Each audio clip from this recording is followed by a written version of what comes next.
YouTube के online platform में आप सभी का स्वागत है। और हमारे यूट्यूब चैनल ज्ञान मस्ती एजुकेशन में आप सभी का एक बार फिर स्वागत है, अभिनंदन है। और सभी दोस्तों को मेरी तरफ से नमस्कार। दोस्तों, अगर आप शिक्षक भर्ती परीक्षा की तैयारी कर रहे हैं तो ये वीडियो आपके लिए बहुत ही इम्पोर्टेंट होने वाली है, क्योंकि ये वीडियो है मनोविज्ञान की, साइकोलॉजी की। और ये वीडियो है माध्यमिक शिक्षा बोर्ड राजस्थान मनोविज्ञान की जो पुस्तक है उस पुस्तक के आधार पर, क्योंकि हमारा जो न्यू सिलेबस आया है तो उसमें माध्यमिक शिक्षा बोर्ड के पैटर्न को ही मान्य किया है, उसके आधार पर ही क्वेश्चन पूछे जाएंगे। तो मैंने माध्यमिक शिक्षा बोर्ड से संबंधित महत्वपूर्ण क्वेश्चनों को यहाँ सम्मिलित किया है।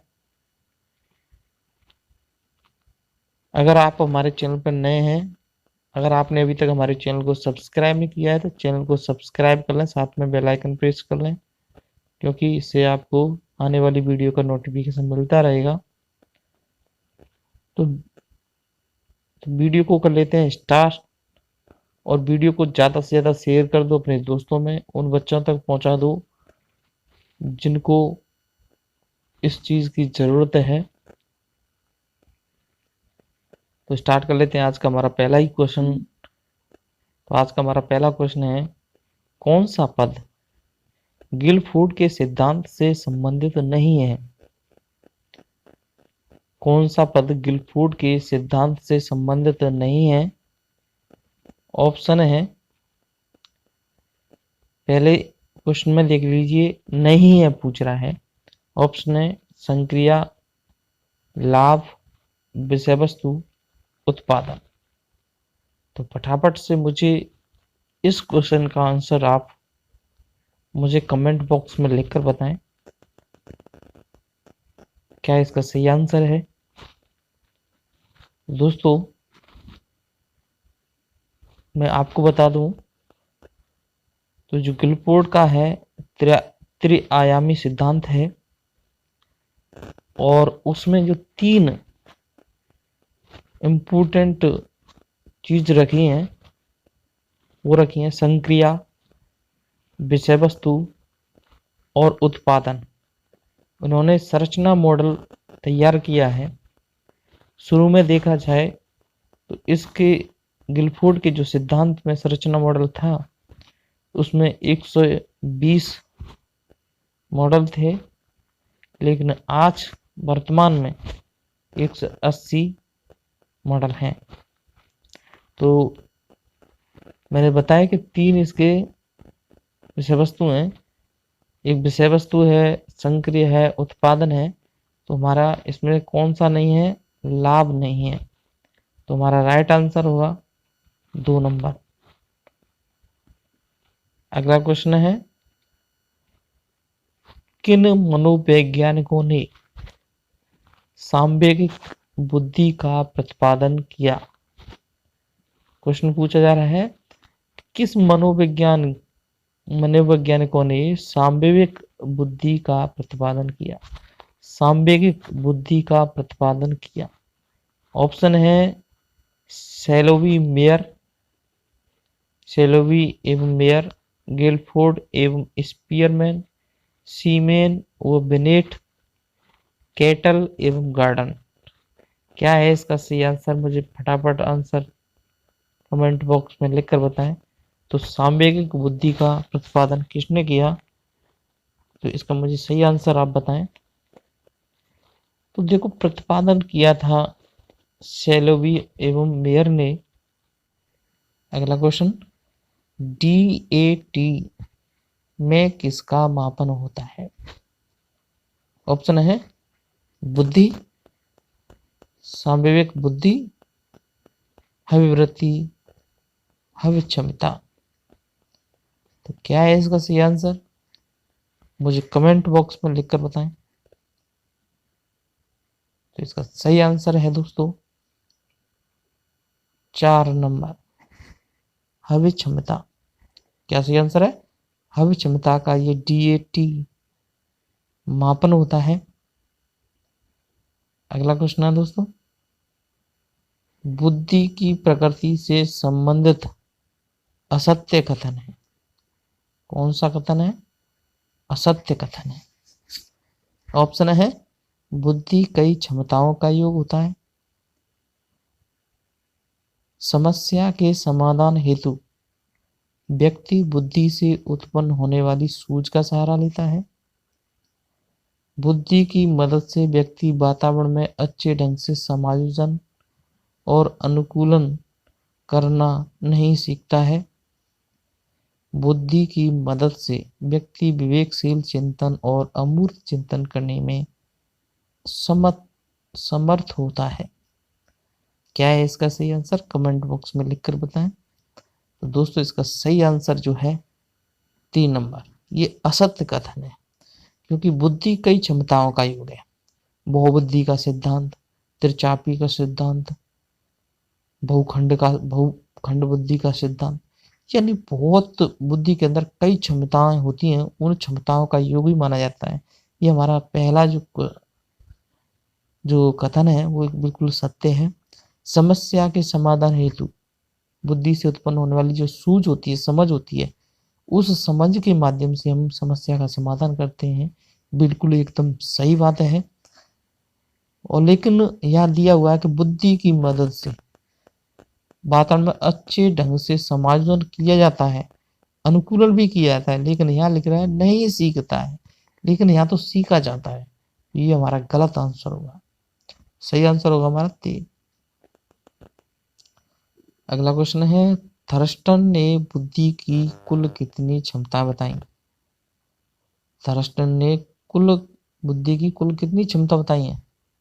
4, 7, 10, 150। फटाफट से मुझे आंसर इसका बताइए। तो दोस्तों इसका सही आंसर है 7।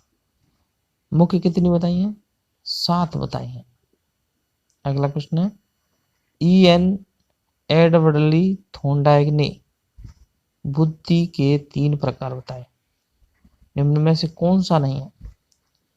ऑप्शन है, सामाजिक बुद्धि, मूर्त बुद्धि, उद्यमी बुद्धि, अमूर्त बुद्धि। क्या आंसर है इसका? कमेंट बॉक्स में लिख कर बताएं। तो इसका सही आंसर दोस्तों 3 नंबर, उद्यमी बुद्धि नहीं है, सामाजिक बुद्धि है, मूर्त बुद्धि है, अमूर्त बुद्धि है। मूर्त बुद्धि को गामक बुद्धि भी कहा जाता है।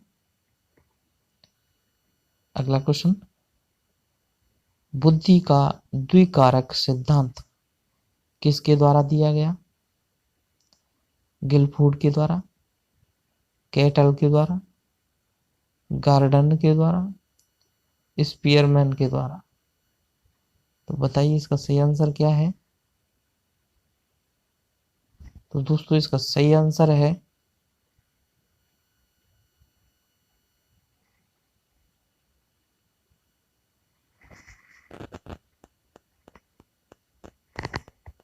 स्पीयरमैन का। द्विकारक सिद्धांत किसने दिया था? स्पीयरमैन का। तो त्रिकारक का सिद्धांत किसने दिया था? त्रिकारक का सिद्धांत या त्रितत्व का सिद्धांत किसने दिया था? कमेंट बॉक्स में लिखकर बताएं मुझे।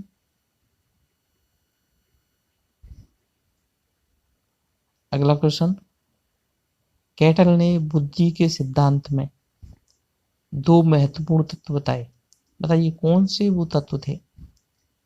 ऑप्शन है, तरल बुद्धि, ठोस बुद्धि, व्यक्तिगत व्यवहारिक बुद्धि, स्थानिक तार्किक बुद्धि, भाषाई सांवेगिक बुद्धि। क्या है इसका सही आंसर? कमेंट बॉक्स में लिखकर बताएं। कैटल ने बुद्धि के 2 सिद्धांत बताए महत्वपूर्ण, बताइए वो कौन से थे? तरल बुद्धि, ठोस बुद्धि, व्यक्तिगत, व्यावहारिक, स्थानिक, तार्किक, भाषाई, सांवेगिक। तो इसका सही आंसर है दोस्तों ए, तरल बुद्धि और ठोस बुद्धि। जो तरल बुद्धि होती है वो जन्मजात होती है, और जो ठोस बुद्धि होती है वो समाज के द्वारा या पर वातावरण के द्वारा अर्जित की जाती है। और इस ठोस बुद्धि का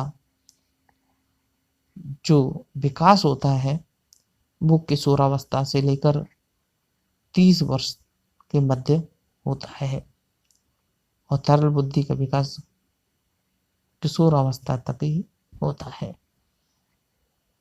दैनिक जीवन में सर्वाधिक उपयोग तरल बुद्धि का किया जाता है उपयोग। अगला क्वेश्चन है emotional intelligence what it can matter more than IQ पुस्तक किसके द्वारा लिखी गई है? ऑप्शन है सेलोबी और मेयर, गोलमैन, जेनसन, बैक्सलर। क्या है इसका सही आंसर? कमेंट बॉक्स में लिखकर बताएं। Emotional intelligence what it can matter more than IQ, ये पुस्तक जो है वो है गोलमैन की। किसकी? गोलमैन की। सॉरी, मैंने एक गलत बता दिया था यहाँ आपको, उसके लिए सॉरी। वो गोलमैन था, मैंने बताया था। ये क्वेश्चन नंबर दूसरा, अगर सांवेगिक बुद्धि का प्रतिपादन तो सेलोवी एवं मेयर ने किया था, लेकिन इसका जो विकास किया था वो गोलमैन ने किया था, गार्डनर ने किया था। इसने किया था, गोलमैन ने ही किया था। सॉरी दोस्तों, नाम में कंफ्यूजन हुई थी मुझे से। तो इसका सही आंसर होगा 2, ये पुस्तक थी गोलमैन की। अगला क्वेश्चन है निम्न में से कौन सी व्यक्तित्व के स्व प्रतिवेदन मापक है? रोस्टा परीक्षण, TAT, CAT, MPI। रोस्टा परीक्षण, TAT, CAT, MPI। बताइए दोस्तों इसका सही आंसर क्या है? तो जो व्यक्तित्व के स्व प्रतिवेदन मापक जो होता है, विधि होती है, वो MMPI। तो हमारा सही आंसर होगा 4 नंबर। सही आंसर होगा हमारा 4 नंबर। अगला क्वेश्चन है निम्न में से कौन सी तकनीक अचेतन मन में छिपी भावनाओं को जानने में उपयोगी है? स्थिति परीक्षण, साक्षात्कार, 16PF, वाक्य पूर्ति परीक्षण। तो ये पूछ रहा है कौन सी तकनीक अचेतन मन में छिपी भावनाओं को जानने में उपयोगी है। तो क्या है इसका सही आंसर? कमेंट बॉक्स में लिखकर बताएं। तो इसका सही आंसर दोस्तों 4 नंबर, वाक्य पूर्ति परीक्षण। वाक्य पूर्ति परीक्षण। अगला प्रश्न है व्यक्ति का स्वयं के बारे में उसकी क्षमताओं, योग्यताओं का प्रत्यक्षण क्या कहलाता है? स्वसम्मान, स्वनियंत्रण, स्वसंप्रत्यय, उपयुक्त सभी।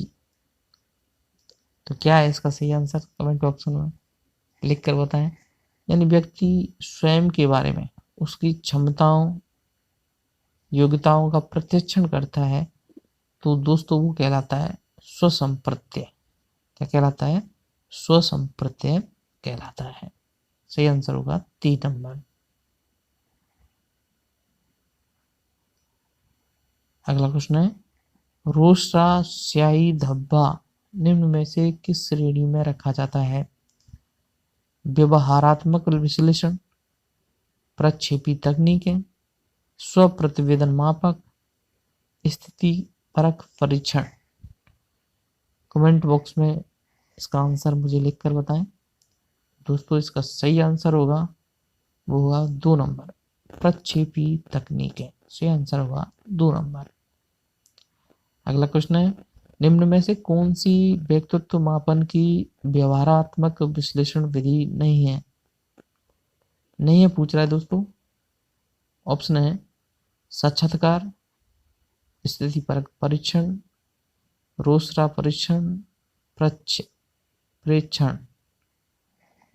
क्या है आंसर इसका? कमेंट बॉक्स में लिखकर बताएं। तो दोस्तों इसका सही आंसर है सी, रोसरा परीक्षण। क्योंकि जो रोसरा परीक्षण होता है वो प्रक्षेपी तकनीक या विधि कहलाती है। अगला क्वेश्चन, प्रेक्षण का मतलब होता है निरीक्षण या अवलोकन होता है प्रेक्षण का मतलब। ठीक है दोस्तों। अगला क्वेश्चन है, व्यक्तित्व का सर्वाधिक अर्थ पर्सोना से, व्यक्तित्व का शाब्दिक अर्थ पर्सोना से लिया गया है। यह किस भाषा का है? लैटिन, जर्मन, इनमें से कोई नहीं, इंग्लिश। तो दोस्तों ये बहुत ही इंपॉर्टेंट क्वेश्चन है। तो पर्सोना जो शब्द है वो किस भाषा का है? तो इसका सही आंसर क्या है? कमेंट बॉक्स में लिखकर बताएं। तो दोस्तों इसका सही आंसर है लैटिन भाषा का। अगर पूछा जाए व्यक्तित्व या पर्सनालिटी जो शब्द है वो किस भाषा का है, तो इसका सही आंसर होगा इंग्लिश। ये क्वेश्चन रीट में 2018 में पूछा जा चुका है। अगला क्वेश्चन है, शेल्डन ने व्यक्तित्व का कौन सा प्रकार नहीं बताया? शेल्डन ने व्यक्तित्व का कौन सा प्रकार नहीं बताया? ऑप्शन है अंतर्मुखी, गोलाकृतिक, आयताकृतिक, लंबाकृतिक। क्या है इसका सही आंसर? कमेंट बॉक्स में लिखकर बताएं। तो इसका सही आंसर है 1 नंबर, अंतर्मुखी। तो इसका सही आंसर है अंतर्मुखी। अगला क्वेश्चन है दोस्तों, प्रक्षेपी तकनीक के व्यक्तित्व के मनोविश्लेषणात्मक सिद्धांत पर आधारित है। यह सिद्धांत किसके द्वारा प्रतिपादित किया गया? मनोविश्लेषणात्मक सिद्धांत किस व्यक्ति के द्वारा दिया गया? ऑप्शन है Sigmund Freud, kettle, Allport, Robert गेने। या गेने लिखा हुआ है, गलत है, रॉबर्ट गेने है। क्या है इसका आंसर? कमेंट बॉक्स में लिखकर बताएं। ये सिगमंड फ्राइड ने दिया था दोस्तों। किसने दिया था? सिगमंड फ्राइड ने। अगला प्रश्न है, प्रेक्षण, निरीक्षण या अवलोकन विधि किससे संबंधित है? व्यवहारवाद, गेस्टाल्टवाद, संरचनावाद, प्रकार्यवाद। तो दोस्तों इसका क्या आंसर? कमेंट बॉक्स में लिखकर बताएं। तो दोस्तों इसका सही आंसर होगा व्यवहारवाद, यानी ये बार्टसन के द्वारा दी गई थी। तो दोस्तों इसको प्रेक्षण को दिया था या अवलोकन विधि भी कहते हैं इसको, तो बार्टसन के द्वारा, व्यवहारवादियों द्वारा दी गई।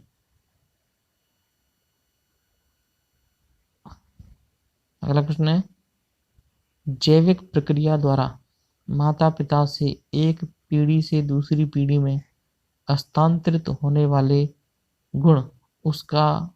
कहलाते हैं। वातावरण, मानसिक शक्ति, वंशानुक्रम, संस्कृति। क्या है इसका सही आंसर? कमेंट बॉक्स में लिखकर बताएं। तो दोस्तों इसका सही आंसर है वंशानुक्रम। और आज का हमारा अंतिम क्वेश्चन, मानव शरीर का आरंभ केवल एक कोशिका से होता है। इसे कहते हैं उत्पादक कोशिका, संयुक्त कोष या जाइगोट,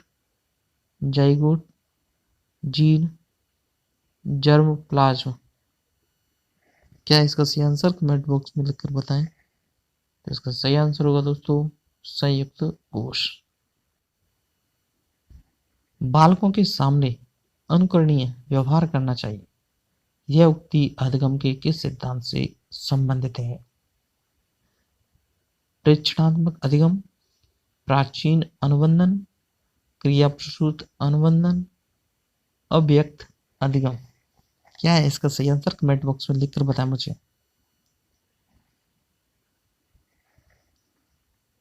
तो दोस्तों इसका सही आंसर है ए, प्रेक्षणात्मक अधिगम। बालकों के सामने अनुकरणीय व्यवहार करना चाहिए। यह उक्ति अधिगम के किस सिद्धांत से संबंधित है? तो यह है प्रेक्षणात्मक अधिगम सिद्धांत, अल्बर्ट बांडुरा के सिद्धांत पर आधारित है। सही आंसर होगा हमारा एक। अगला क्वेश्चन, अधिगम के बारे में कौन सा कथन असत्य है?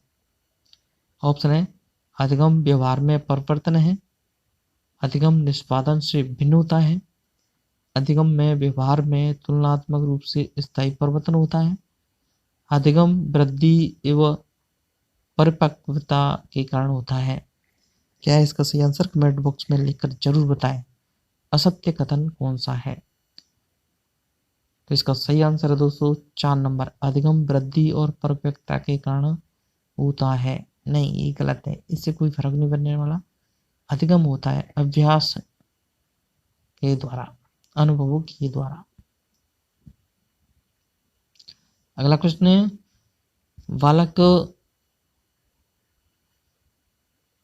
बालक द्वारा प्रश्न का सफाई से अथवा तथा सही उत्तर लिखने पर अध्यापक प्रशंसा करता है। इससे बालक के सफाई से तथा सही उत्तर देने का व्यवहार बढ़ता है। ये कौन से अधिगम सिद्धांत पर आधारित है? बालक द्वारा प्रश्न का सफाई से तथा सही उत्तर लिखने पर अध्यापक प्रशंसा करता है। इससे बालक के सफाई से तथा सही उत्तर देने का व्यवहार बढ़ता है। यह कौन से अधिगम सिद्धांत पर आधारित है? प्रेक्षणात्मक अधिगम, प्राचीन अनुबंधन, क्रिया प्रसूत अनुबंधन, अंतर्दृष्टि सिद्धांत। तो इसका सही आंसर क्या है? कमेंट बॉक्स में लिखकर जरूर बताएं मुझे दोस्तों। तो इसका सही आंसर है दोस्तों क्रिया प्रसूत अनुबंधन सिद्धांत। किसने दिया था? स्किनर ने दिया था, पीएफ स्किनर ने दिया था। पहले दोस्तों चूहा क्या करता है? किसी अनुक्रिया करता है, उसके बाद अनुक्रिया करने के बाद वो किसी कार्य में सफल हो जाता है तो उसको क्या दिया जाता है? पुनर्बल। वो पुनर्बल ही नहीं दिया जा रहा है बालक को। उसने क्या किया? पहले अनुक्रिया की, यानी प्रश्न को सफाई से उत्तर दिया और सही उत्तर लिखा। उसके बाद अध्यापक के द्वारा क्या दिया गया? पुनर्बलन दिया गया। तो ये क्रिया प्रसूत अनुबंधन पर आधारित है। अगला क्वेश्चन है, कौन सा अधिगम सिद्धांत संज्ञानात्मक सिद्धांत है? संज्ञानात्मक सिद्धांत है। ऑप्शन है प्रेक्षणात्मक अधिगम, प्राचीन अनुबंधन, क्रिया प्रसूत अनुबंधन, अव्यक्त अधिगम। पूछ रहा है संज्ञानात्मक सिद्धांत बताइए। कमेंट बॉक्स में फटाफट से मुझे कमेंट लिखकर। इसका सही आंसर है 4 नंबर, अव्यक्त अधिगम। सही आंसर है 4 डी। अगला क्वेश्चन है, प्राचीन अनुबंधन का सिद्धांत किसके द्वारा प्रस्तावित किया गया? Ivan P Pavlov, BF Skinner, Kohler, Sigmund Freud. क्या है इसका सही आंसर? कमेंट बॉक्स में लिखकर जरूर बताएं मुझे।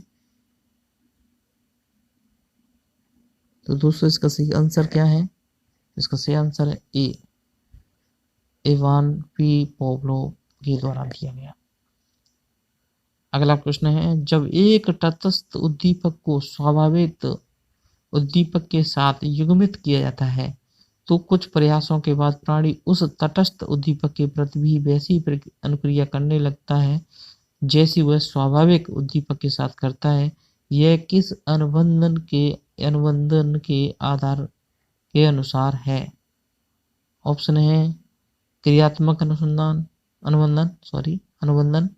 प्रेक्षणात्मक अधिगम, संप्रत्यय अधिगम, प्राचीन अनुबंधन। ये कुत्ते वाला है, तो कुत्ता वाला किसने प्रयोग किया था? प्राचीन अनुबंधन या पावलोव के द्वारा। तो सही आंसर होगा 4 नंबर। अगला क्वेश्चन है, पावलोव द्वारा कुत्ते पर किए गए प्रयोग में घंटी किस प्रकार का उद्दीपक है? स्वाभाविक उद्दीपक, तटस्थ उद्दीपक, अनुबंधित उद्दीपक का, इनमें से कोई नहीं। क्या आंसर कमेंट बॉक्स में लिखकर जरूर बताएं। इसका सही आंसर क्या है दोस्तों? तो इसका सही आंसर है बी, तटस्थ उद्दीपक। कौन सा है दोस्तों? तटस्थ उद्दीपक। अगला क्वेश्चन है, पावलोव के प्रयोग में कौन सा भोजन उद्दीपक है? यानी पावलोव के प्रयोग में भोजन कौन सा उद्दीपक है? तटस्थ उद्दीपक, अनुबंधित उद्दीपक, अनुबंधित उद्दीपक या स्वाभाविक उद्दीपक, अनुबंधित अनुक्रिया। क्या है इसका सही आंसर? कमेंट बॉक्स में लिखकर मुझे जरूर बताएं दोस्तों। तो इसका सही आंसर है दोस्तों 3 नंबर, अनुबंधित उद्दीपक या स्वाभाविक उद्दीपक। सही आंसर है 3 नंबर। अगला प्रश्न है, दैनिक जीवन में बच्चे रेडियो, टीवी, मोबाइल, कैमरा इत्यादि को डॉट सिद्धांत के आधार पर चलाना सीखते हैं। नैमित्तिक अनुबंधन, कौशल अधिगम, वाचिक अधिगम, प्रेक्षणात्मक अधिगम। क्या है इसका सही आंसर? कमेंट बॉक्स में लिखकर जरूर बताएं। तो इसका सही आंसर है दोस्तों नैमित्तिक अनुबंधन। सही आंसर है 1। तो नैमित्तिक अनुबंधन किसने दिया? कमेंट बॉक्स में जरूर लिखकर बताएं। अगला क्वेश्चन है, भोजन, पानी इत्यादि किस प्रकार के पुनर्वलनक हैं? ऋणात्मक, द्वितीयक, प्राथमिक, इनमें से कोई नहीं। तो इसका सही आंसर है दोस्तों सी, प्राथमिक, जन्म चाहते हैं। अगला प्रश्न है, बच्चे का डांट से बचने के लिए समय पर गृह कार्य करना, व्यक्ति का जुर्माने से बचने के लिए हेलमेट पहनना किस प्रकार के पुनर्वलन के उदाहरण है? ऋणात्मक, द्वितीयक, प्राथमिक, धनात्मक। कमेंट बॉक्स में इसका सही आंसर मुझे लिखकर बताएं। तो इसका सही आंसर है दोस्तों 1 नंबर, ऋणात्मक। सही आंसर है 1 नंबर। अगला प्रश्न है, बंडूरा ने प्रेक्षण अधिगम के 4 प्रमुख कौन से तत्व बताए? अवधान, स्मृति, अनुकरण, अभिप्रेरणा, ज्ञान, स्मरण, अनुकरण, दंड, क्रियाकलाप, ज्ञान, अनुकरण, अनुबंधन, दंड, स्मृति, अनुकरण, अनुबंधन। इसका सही आंसर है दोस्तों, तो इसका सही आंसर है दोस्तों मुझे आप कमेंट बॉक्स में लिखकर बताएं। इसका सही आंसर है 1 नंबर, अवधान, स्मृति, अनुकरण, अभिप्रेरणा। तो अवधान कहते हैं दोस्तों ध्यान से, पहले किसी चीज को ध्यान से देखा, फिर उस चीज को हमने याद किया यानी स्मृति की, फिर उसके बाद हमने उसका पुनः धारण किया या अनुकरण किया, और उसके बाद हमें क्या मिली? उससे प्रोत्साहन मिला यानी अभिप्रेरणा मिली। सही आंसर होगा 1 नंबर। अगला क्वेश्चन है, अंतर्दृष्टि अधिगम तथा अव्यक्त अधिगम पर आधारित सिद्धांत है संज्ञानात्मक अधिगम, प्रेक्षणात्मक अधिगम, क्रिया प्रसूत अधिगम, वाचिक अधिगम। तो इसका सही आंसर क्या है? कमेंट बॉक्स में लिखकर जरूर बताएं।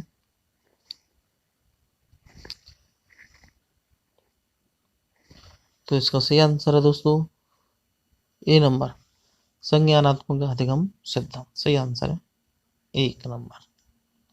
अगला क्वेश्चन है, कक्षा में विद्यार्थी मेहनत करके पढ़ रहा है क्योंकि अच्छे अंकों की प्राप्ति पर उसे नया बैग मिलेगा। यह किस प्रकार की अभिप्रेरणा है? ऑप्शन है आंतरिक अप्रेरणा, बाह्य अप्रेरणा, दोनों, इनमें से कोई नहीं। तो क्या है इसका आंसर? कमेंट बॉक्स में जरूर लिखकर बताएं। तो इसका सही आंसर है 2 नंबर, बाह्य प्रेरणा है। सही आंसर क्या है? बाह्य प्रेरणा, क्योंकि उसको क्या मिलेगा? नया बैग। तो ये बाह्य प्रेरणा।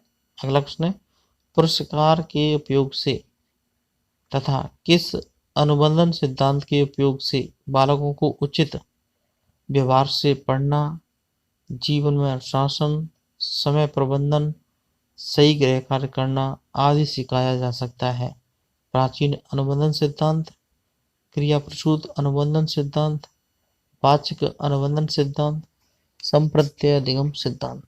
क्या है इसका आंसर? कमेंट बॉक्स में लिखकर जरूर बताएं। तो इसका सही आंसर है दोस्तों 2 नंबर, क्रिया प्रसूत अनुबंधन सिद्धांत। अगला प्रश्न है, निम्न में से कौन सा चिंतन में हमेशा सम्मिलित नहीं होता है? भाषा, संप्रत्यय, प्रतिमा, प्रतीक। क्या है इसका सही आंसर? कमेंट बॉक्स में लिखकर जरूर बताएं मुझे। तो दोस्तों इसका सही आंसर है 1 नंबर, भाषा। भाषा जो होती है हमारे चिंतन में सम्मिलित नहीं होती है। सही आंसर है 1 नंबर। अगला प्रश्न है, स्वली चिंतन में अभिव्यक्ति होती है अभिप्रेरणा की, भाषा की, काल्पनिक विचार तथा इच्छाओं की, वास्तविक स्थिति की। क्या है इसका सही आंसर? कमेंट बॉक्स में लिखकर जरूर बताएं। तो जो दो चिंतन थे उसके 2 वेद थे, एकार्थ द्वारा दिए गए स्वली चिंतन और यथार्थ चिंतन। तो स्वली जो चिंतन था वो कल्पना या विचार के आधार पर था, और ये जो यथार्थ चिंतन था वो वास्तविक था, समस्या समाधान से संबंधित था। तो इसका सही आंसर कौन सा होगा हमारा? 3 नंबर, काल्पनिक विचार तथा इच्छा की। अगला प्रश्न है, निम्नलिखित में से कौन यथार्थवादी चिंतन का उदाहरण नहीं है? अभिसारी चिंतन, सृजनात्मक चिंतन, स्वली चिंतन, आलोचनात्मक चिंतन। क्या है इसका सही आंसर? कमेंट बॉक्स में लिखकर बताएं। तो इसका सही आंसर है 3 नंबर, स्वली चिंतन। सही आंसर है 3 नंबर।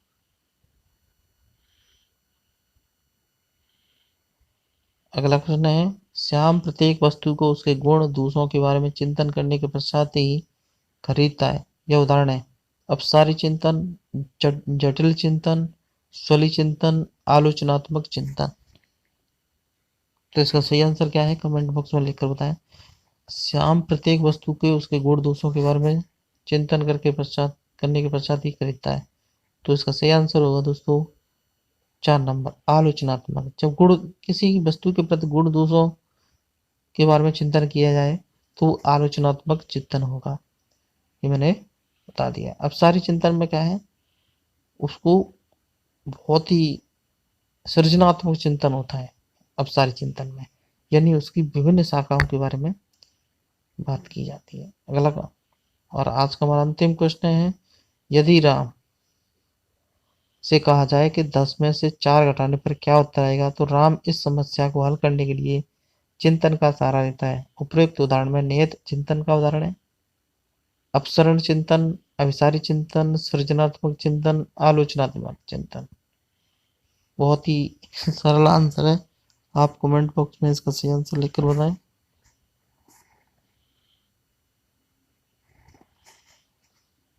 तो यदि राम से कहा जाए 10 में से 4 घटाने पर क्या उत्तर आएगा, तो इसका सही आंसर क्या होगा दोस्तों? 2 नंबर। अब इस चिंतन में संप्रत्ययों, प्रतिज्ञाप्ति तथा प्रतिमाओं का मानसिक जोड़ तोड़ होता है। किसने कहा? बैरून ने, सिल्वरमैन ने, सेंद्रोक ने, विटेकर ने। क्या है इसका सही आंसर? कमेंट बॉक्स में लिखकर जरूर बताएं मुझे।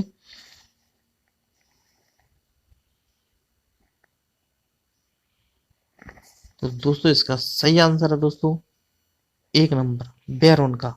किसका कथन है? बैरोन का कथन है ये।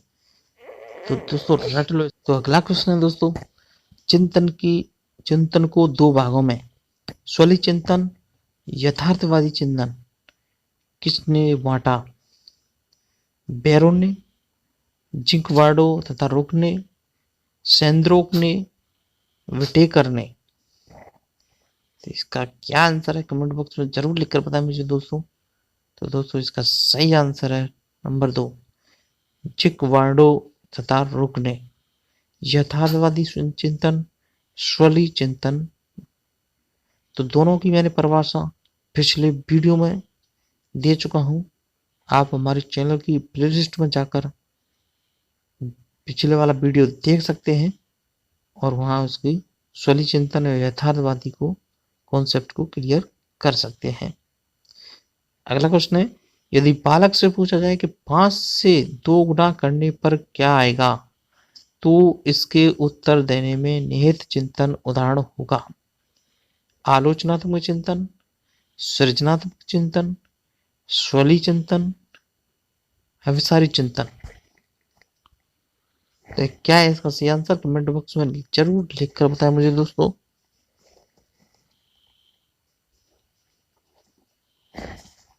तो दोस्तों इसका सही आंसर है, तो 5 से 2 गुना करने पर 5 दूनी 10, एक ही आंसर निकल रहा है।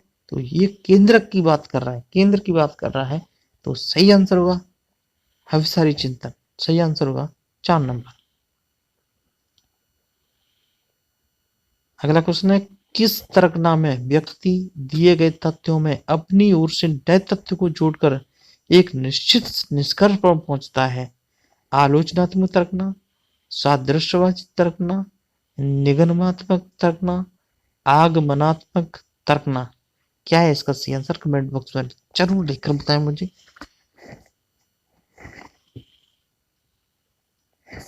तो दोस्तों इसका सही आंसर है 4 नंबर, आगमनात्मक तर्कना। सही आंसर है 4 नंबर। अगला क्वेश्चन है, ऐसी तर्कना जिसमें व्यक्ति पहले से ज्ञात नियमों एवं तथ्यों के आधार पर एक निश्चित निष्कर्ष पर पहुंचने की कोशिश करता है, तो वह है आलोचनात्मक चिंतन या तर्कना, सादृश्यवादी तर्कना, निगमनात्मक तर्कना, आगमनात्मक तर्कना। क्या है इसका सही आंसर? कमेंट बॉक्स में लिखकर जरूर बताएं मुझे दोस्तों। तो दोस्तों इसका सही आंसर है 3 नंबर, निगमनात्मक तर्कना। सही आंसर है 3 नंबर। अगला प्रश्न है, बालक का क्रंदन, बलबलाना और हाव भाव का प्रदर्शन जिससे भाषा विकास की नींव पड़ती है, कौन सी अवस्था कहलाती है? पश्चिम भाषागत अवस्था, पूर्व भाषागत अवस्था, परिपक्व भाषागत अवस्था। इनमें से कोई नहीं। तो क्या है इसका सही आंसर? कमेंट बॉक्स में जरूर लिखकर बताएं। तो ये कोहल वर्ग का है, पूर्व अवस्था अवस्था और पश्चिम अवस्था। तो इसका सही आंसर होगा 2 नंबर, पूर्व भाषागत अवस्था। सही आंसर होगा तो प्रथागत, प्रथा और प्रथा पश्चात। अगला क्वेश्चन है, किस विद्वान ने व्याकरण सीखने की अंतर्निहित तत्परता पर बल दिया तथा भाषा विकास की जन्मजात प्रतिज्ञप्ति का प्रतिपादन किया? तो ऑप्शन है चोम्स्की, वेटेनर, सेंद्रोक, बेरोन। तो क्या है इसका सही आंसर? कमेंट बॉक्स में जरूर लिखकर बताएं मुझे दोस्तों। तो इसका सही आंसर है दोस्तों 1 नंबर, चोम्स्की। सही आंसर है चोम्स्की। अगला क्वेश्चन है, किस मनोवैज्ञानिक के अनुसार भाषा एवं चिंतन की उत्पत्ति अलग अलग होती है तथा विकास समानांतर एवं विभिन्न चरणों में होता है? ऑप्शन है चोम्स्की, वेटेनर, सेंद्रोक, लिव वाइगोट्स्की। इसका सही आंसर क्या है? कमेंट बॉक्स में जरूर लिखकर बताएं मुझे। तो इसका सही आंसर दोस्तों 4 नंबर, लेव वाइगोत्स्की ने कहा था कि भाषा और चिंतन अलग की उत्पत्ति अलग अलग होती है और लेकिन विकास समानांतर और विभिन्न चरणों में होता है। सही आंसर है 4 नंबर। अगला क्वेश्चन है, किस मनोवैज्ञानिक ने कहा कि चिंतन मात्र भाषा का निर्माण ही नहीं करता वरन इससे पहले ही उपस्थित रहता है? बच्चे चिंतन की सहायता से आंतरिक छवि का निर्माण करते हैं। चोम्स्की ने, वेटेनर ने, जीन प्याज ने, लेव वाइगोत्स्की ने। क्या है इसका सही आंसर? कमेंट बॉक्स में जरूर लिख कर बताएं मुझे। तो इसका सही आंसर है दोस्तों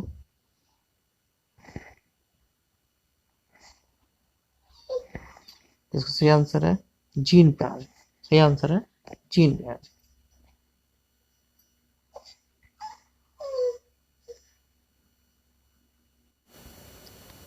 अगला क्वेश्चन है, भूख, प्यास, नींद, काम तथा मलमूत्र त्याग त्याग ये सभी अभिप्रेरक हैं।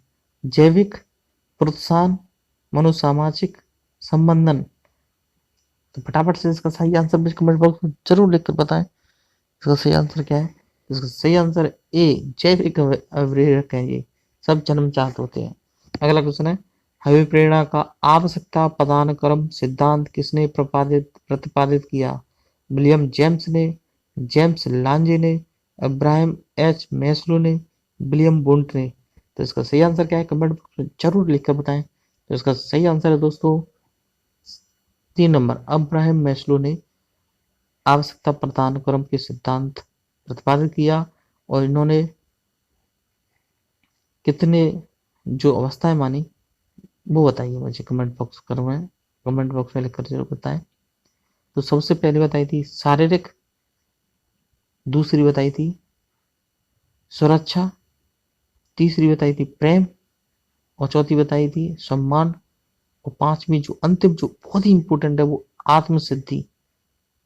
सही आंसर है आत्मसिद्धि, जो बहुत ही इंपॉर्टेंट है। तो इन्होंने 5 अवस्था दी, आवश्यकता बताई, 5 आवश्यकता। तो जो आवश्यकता पदार्थों का सिद्धांत दिया था वो अब्राहम मैस्लो ने दिया था। सही आंसर है 3। अगला क्वेश्चन है, सुरक्षा, स्नेह, सम्मान तथा आत्मसिद्धि किस प्रकार के अभिप्रेरकों से संबंधित है? जैविक अभिप्रेरक, प्रोत्साहन अभिप्रेरक, मनोसामाजिक, संबंधन अभिप्रेरक। तो इसका सही आंसर क्या है? कमेंट बॉक्स में जरूर लिखकर बताएं।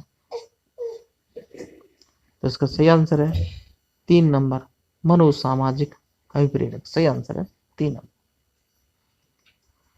अगला क्वेश्चन है, अब्राहम एच मैस्लो ने अपने आत्मसिद्धि का सिद्धांत आवश्यकता पदानुक्रम सिद्धांत को कितने स्तरों में विभक्त किया? 5, 2, 4, 11। तो क्या सही आंसर है? कमेंट बॉक्स में जरूर लिखकर बताएं मुझे दोस्तों।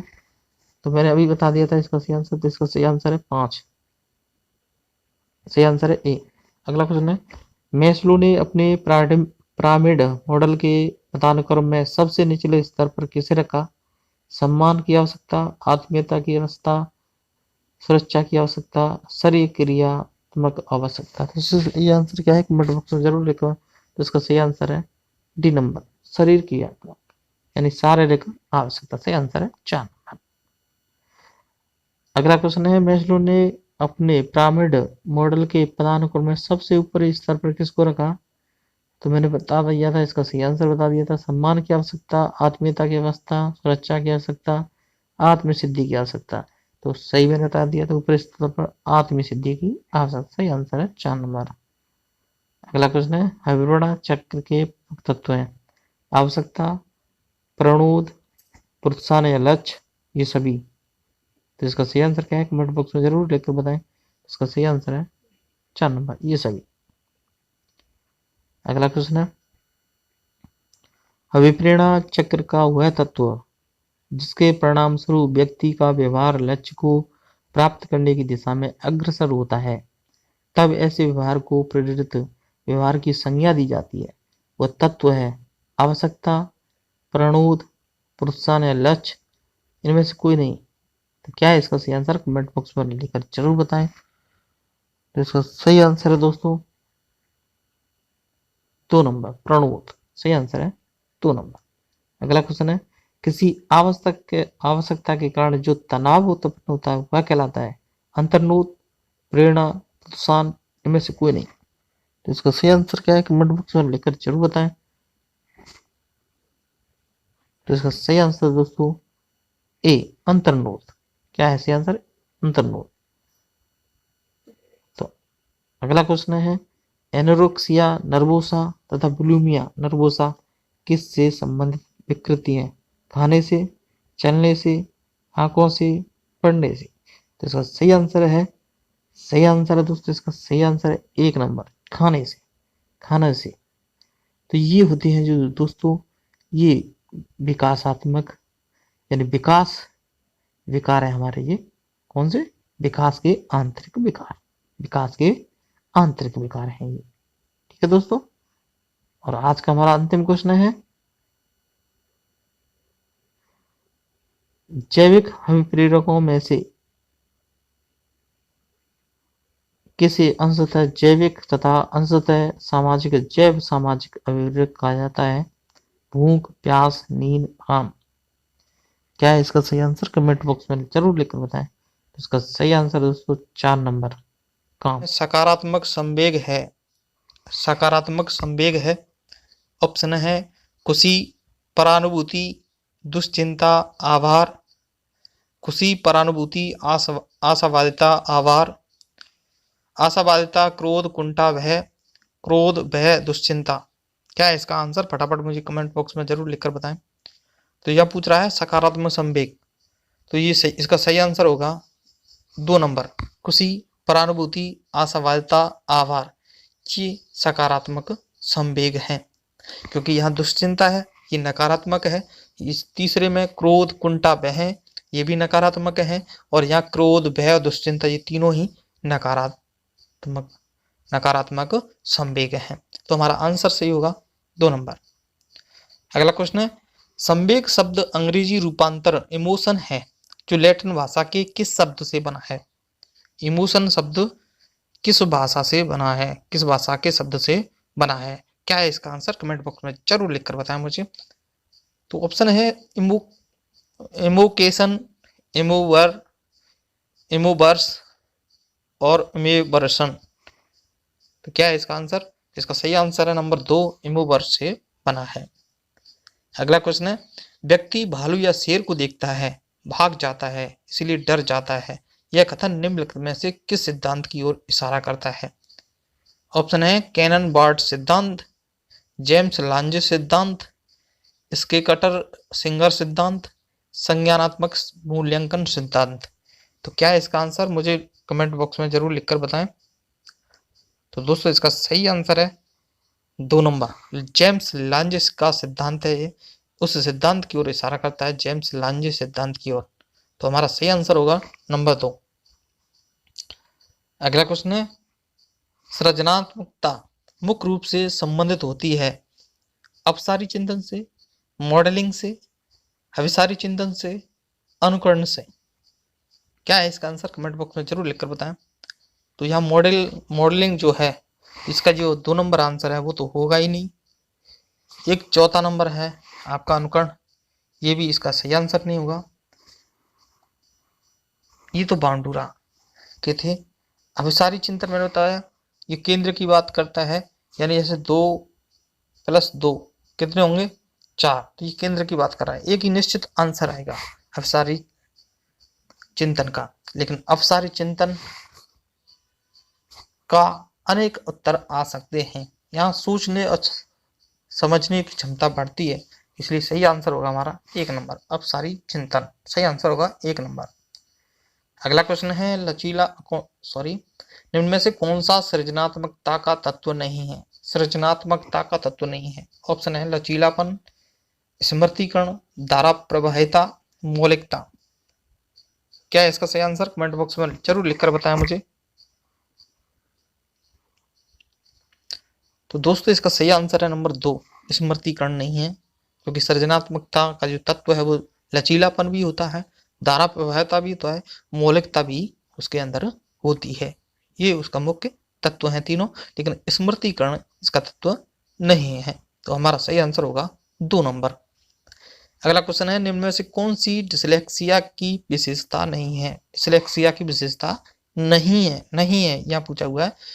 तो ऑप्शन है वाचन पर शुद्धता, गति तथा बोध की समस्याएं, सीधे या उल्टे हाथ के प्रयोग के संबंध में निश्चय, लिखने की धीमी गति, छपे हुए शब्दों को सीखने और याद करने की कठिनाइयां। क्या है इसका सही आंसर? कमेंट बॉक्स में जरूर लिखकर बताएं मुझे। तो इसका जो सही आंसर है नंबर 2, सीधे या उल्टे हाथ के प्रयोग के संबंध में निश्चय।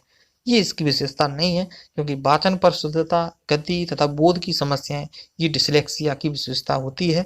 लिखने की धीमी गति ये भी होती है। छपे हुए शब्दों को सीखने और याद करने की जो कठिनाइयां होती हैं ये भी डिसलेक्सिया की ही समस्याएं होती हैं। लेकिन सीधे या उल्टे हाथ के प्रयोग के संबंध में निश्चय ये नहीं, इसकी विशेषता नहीं होती है। अगला क्वेश्चन हमारा, हस्तशिल्प की शिक्षा दी जानी चाहिए मंदबुद्धि बालकों को, पिछड़े बालकों को, सामान्य बालकों को, प्रखर बुद्धि बालकों को। तो इसका सही आंसर क्या होगा दोस्तों? तो देखो दोस्तों, सामान्य बालक है वो तो सामान्य है, उसको तो देने की आवश्यकता नहीं है। प्रखर बुद्धि का है वो एक हस्तशिल्प की जरूरत नहीं है, लेकिन जो कम बुद्धि के अंदर होती है, मंद बुद्धि बालक होते हैं, वो पढ़ने में होशियार नहीं होते हैं, तो उन बालकों के लिए हस्तशिल्प की शिक्षा दी जानी चाहिए।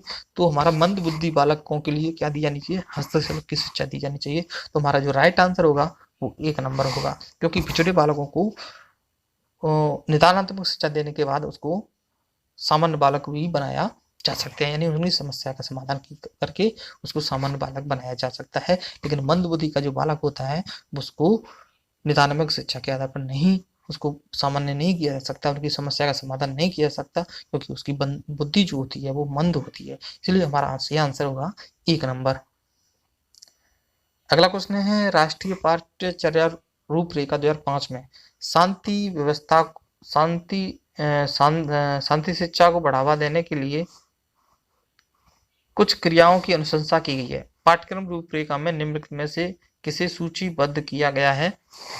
ऑप्शन है, महिलाओं के प्रति आदर एवं जिम्मेदारी की दृष्टिकोण विकसित करने के लिए कार्यक्रम आयोजित किए गए, नैतिक शिक्षा को बढ़ाया जाए, शांति शिक्षा को एक अलग विषय के रूप में बढ़ाया जाए, शांति शिक्षा को पाठ्यक्रम में सम्मिलित किया जाए। तो 2005 के अनुसार बताना है, राष्ट्रीय जो हमारी एनसीएफ थी 2005 की, तो उसके आधार पर शांति शिक्षा को बढ़ावा देने के लिए कुछ क्रियाओं की अनुशंसा की गई। तो आप उस शांति शिक्षा को किस तरह से करेंगे? यानी एक महिलाओं के प्रति आदर और जिम्मेदारी की दृष्टिकोण विकसित करने के लिए कार्यक्रम आयोजन किया जाएगा, या नैतिक शिक्षा को बढ़ाया जाए, या शांति शिक्षा को अलग विषय के रूप में पढ़ाया जाए, या उसको पाठ्यक्रम में सम्मिलित किया जाए। क्या है इसका आंसर? कमेंट बॉक्स में लिखकर बताएं। तो इसका सही आंसर होगा, महिलाओं के प्रति आदर और जिम्मेदारी की दृष्टि के नजरिए से को विकसित करने के लिए एक कार्यक्रम आयोजित किए जाए। तो हमारा जो सही आंसर होगा 1 नंबर। अगला क्वेश्चन है, राष्ट्रीय पाठ्यचर्या रूपरेखा 2005 में बहुभाषा को एक संसाधन के रूप में समर्थन दिया गया है, क्योंकि ये एक तरीका है जिसमें प्रत्येक बालक सुरक्षित महसूस करे, भाषागत पृष्ठभूमि के कारण कोई भी बालक पीछे न छूट जाए, यह बालकों को अपने विकास के लिए प्रोत्साहन देगा, और चौथा ऑप्शन है सभी। तो एनसीएफ 2005 के अनुसार बहुभाषा को एक संसाधन के रूप में समर्थ किया गया, क्योंकि तो इसका सही आंसर क्या है? कमेंट बॉक्स में लिखकर बताएं। तो इसका सही आंसर है दोस्तों सभी। तो इसका सही आंसर है सभी। यह एक तरीका है जिसमें प्रत्येक बालक को सुरक्षित महसूस किया जाए, भाषागत पृष्ठभूमि के कारण कोई भी बालक पीछे न छूट जाए, सभी बालकों को अपने विकास के लिए प्रोत्साहन देगा। इसका सही आंसर है 4 नंबर। अगला क्वेश्चन है, राष्ट्रीय पाठ्यचर्या रूपरेखा 2005 में निम्नलिखित में से किस परीक्षा संबंधी सुधारों को सुझाया गया है? कक्षा 10 की परीक्षा ऐच्छिक हो, विद्यालय शिक्षा की विभिन्न अवस्थाओं पर राज्य स्तरीय परीक्षा संचालन, प्रतियोगी प्रवेश परीक्षाओं की ऐच्छिक, उपयुक्त सभी। क्या है इसका सही आंसर? कमेंट बॉक्स में जरूर लिख कर बताएं। तो दोस्तों इसका सही आंसर है 1 नंबर, कक्षा 10 की परीक्षा ऐच्छिक हो। सही आंसर है 1 नंबर।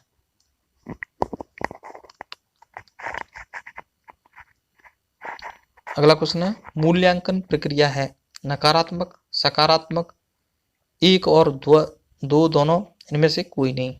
तो क्या है इसका आंसर? कमेंट बॉक्स में जरूर लिखकर बताएं मुझे। तो इसका सही आंसर है 2 नंबर, सकारात्मक। मूल्यांकन जो प्रक्रिया है वो कैसी? सकारात्मक है। अगला क्वेश्चन है दोस्तों, उस उद्देश्यनिष्ठ मूल्यांकन की विशेषता है विश्वसनीयता, वैधता, वस्तुनिष्ठता, उपयुक्त सभी। क्या है इसका सही आंसर? कमेंट बॉक्स में जरूर लिखकर बताएं। तो इसका सही आंसर है दोस्तों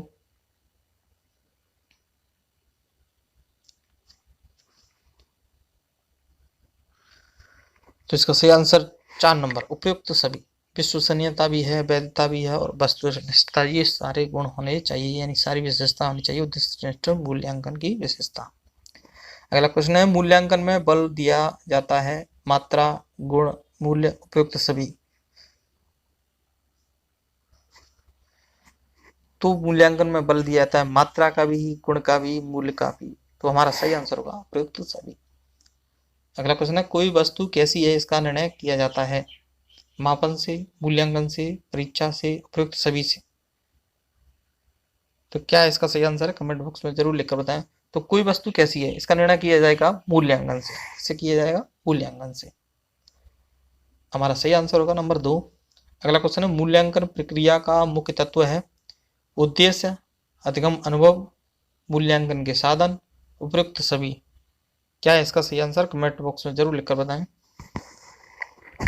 तो दोस्तों इसका सही आंसर होगा 4 नंबर। उद्देश्य भी है, अधिगम अनुभव भी है, मूल्यांकन के साधन भी है। तो हमारा जो सही आंसर होगा 4, उपयुक्त सभी।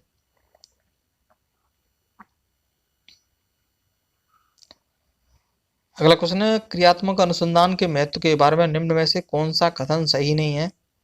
उपभोक्ता ही अनुसंधान करता है, समस्याओं का हल शीघ्रता से प्राप्त हो जाता है, समस्याओं का हल अभ्यास में ले आया जाता है और उसका मूल्यांकन नहीं किया जाता है, इनमें से कोई नहीं।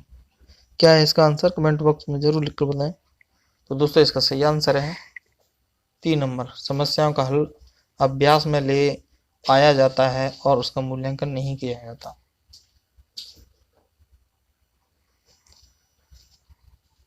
अगला क्वेश्चन है, मूल्यांकन अनुसंधान जो सामाजिक समस्या से संबंधित होता है तथा विद्यालय की जनशक्ति के द्वारा विद्यालय में क्रियाकलापों के सुधार हेतु संचालित किया जाता है कहलाता है मौलिक अनुसंधान, क्रियात्मक अनुसंधान, सामाजिक अनुसंधान, उपयुक्त में से कोई नहीं।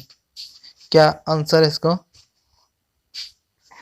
तो इसका सही आंसर है दोस्तों बी 2 नंबर, क्रियात्मक अनुसंधान। इसका सही आंसर होगा क्रियात्मक अनुसंधान।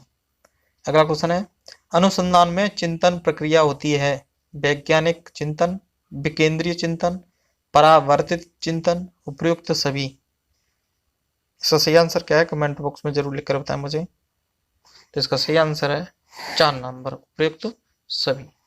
4 नंबर सही आंसर है इसका। अगला क्वेश्चन है, क्रियात्मक अनुसंधान का उपयोग होता है शिक्षण सुधार हेतु, शिक्षण में परिवर्तन हेतु, विद्यालय एवं शिक्षण की समस्या समाधान हेतु, उपयुक्त सभी। क्या इसका सही आंसर? कमेंट बॉक्स में जरूर लिखकर बताएं। तो इसका सही आंसर दोस्तों 4 नंबर, उपयुक्त सभी। शिक्षण में सुधार हेतु, शिक्षण पर में परिवर्तन हेतु, विद्यालय एवं शिक्षण की समस्या। सही आंसर है 4 नंबर। और आज का हमारा अंतिम क्वेश्चन है, क्रियात्मक अनुसंधानकर्ता के लिए आवश्यक होता है विषय का स्वामित्व होना, समस्या का बोध होना, समस्या से संबंधित होना, अपेक्षित शैक्षिक योग्यता होना। क्या इसका सही आंसर? कमेंट बॉक्स में लिखकर जरूर बताएं मुझे। तो दोस्तों इसका सही आंसर है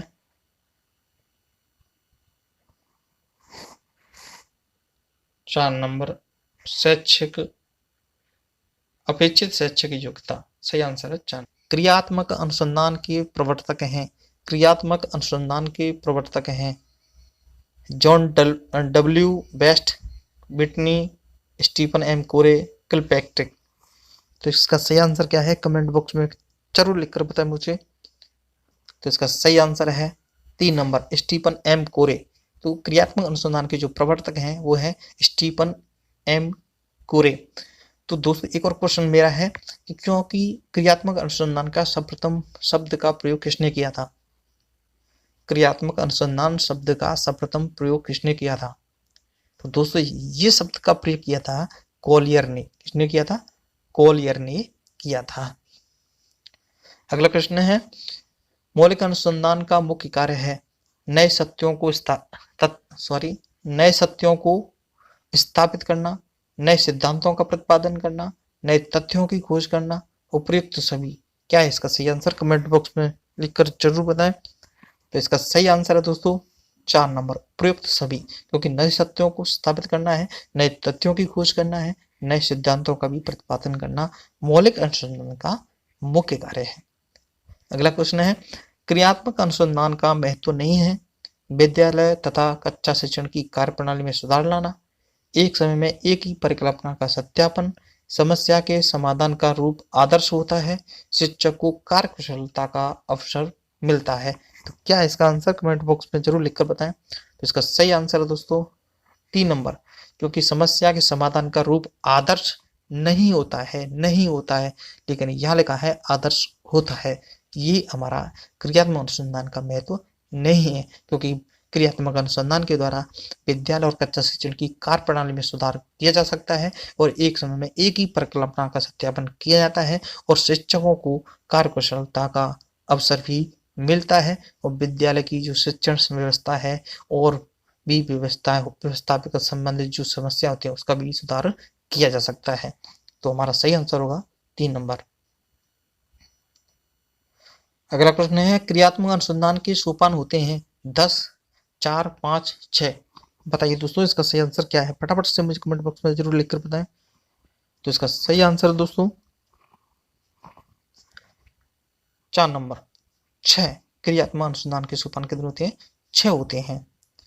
अगला क्वेश्चन है, भारत के भाग्य का निर्माण उसकी कक्षा कक्ष में हो रहा है। कथन है रविन्द्रनाथ टैगोर का, महात्मा गांधी का, कोठारी आयोग का, मुदालियर आयोग का।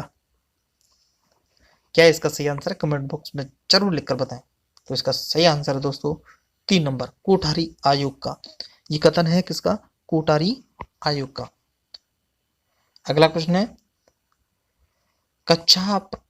विद्यालय प्रबंध समिति की यानी एसएमसी की कार्य समिति की बैठकों के लिए गण पूर्ति उसके कुल सदस्यों की होगी 1/10, 1/2, 3/4, 1/3।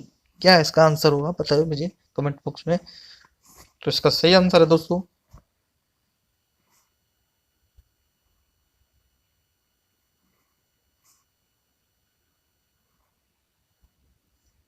4 नंबर 1/3। सही आंसर है 4। अगला क्वेश्चन है,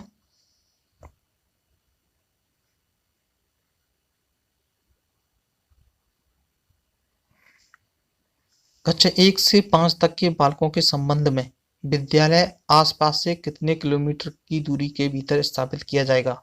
1, 2 किलोमीटर, 3 किलोमीटर, 4 किलोमीटर। बताइए इसका सही आंसर क्या है, कमेंट बॉक्स में जरूर लिखकर बताएं। तो इसका सही आंसर दोस्तों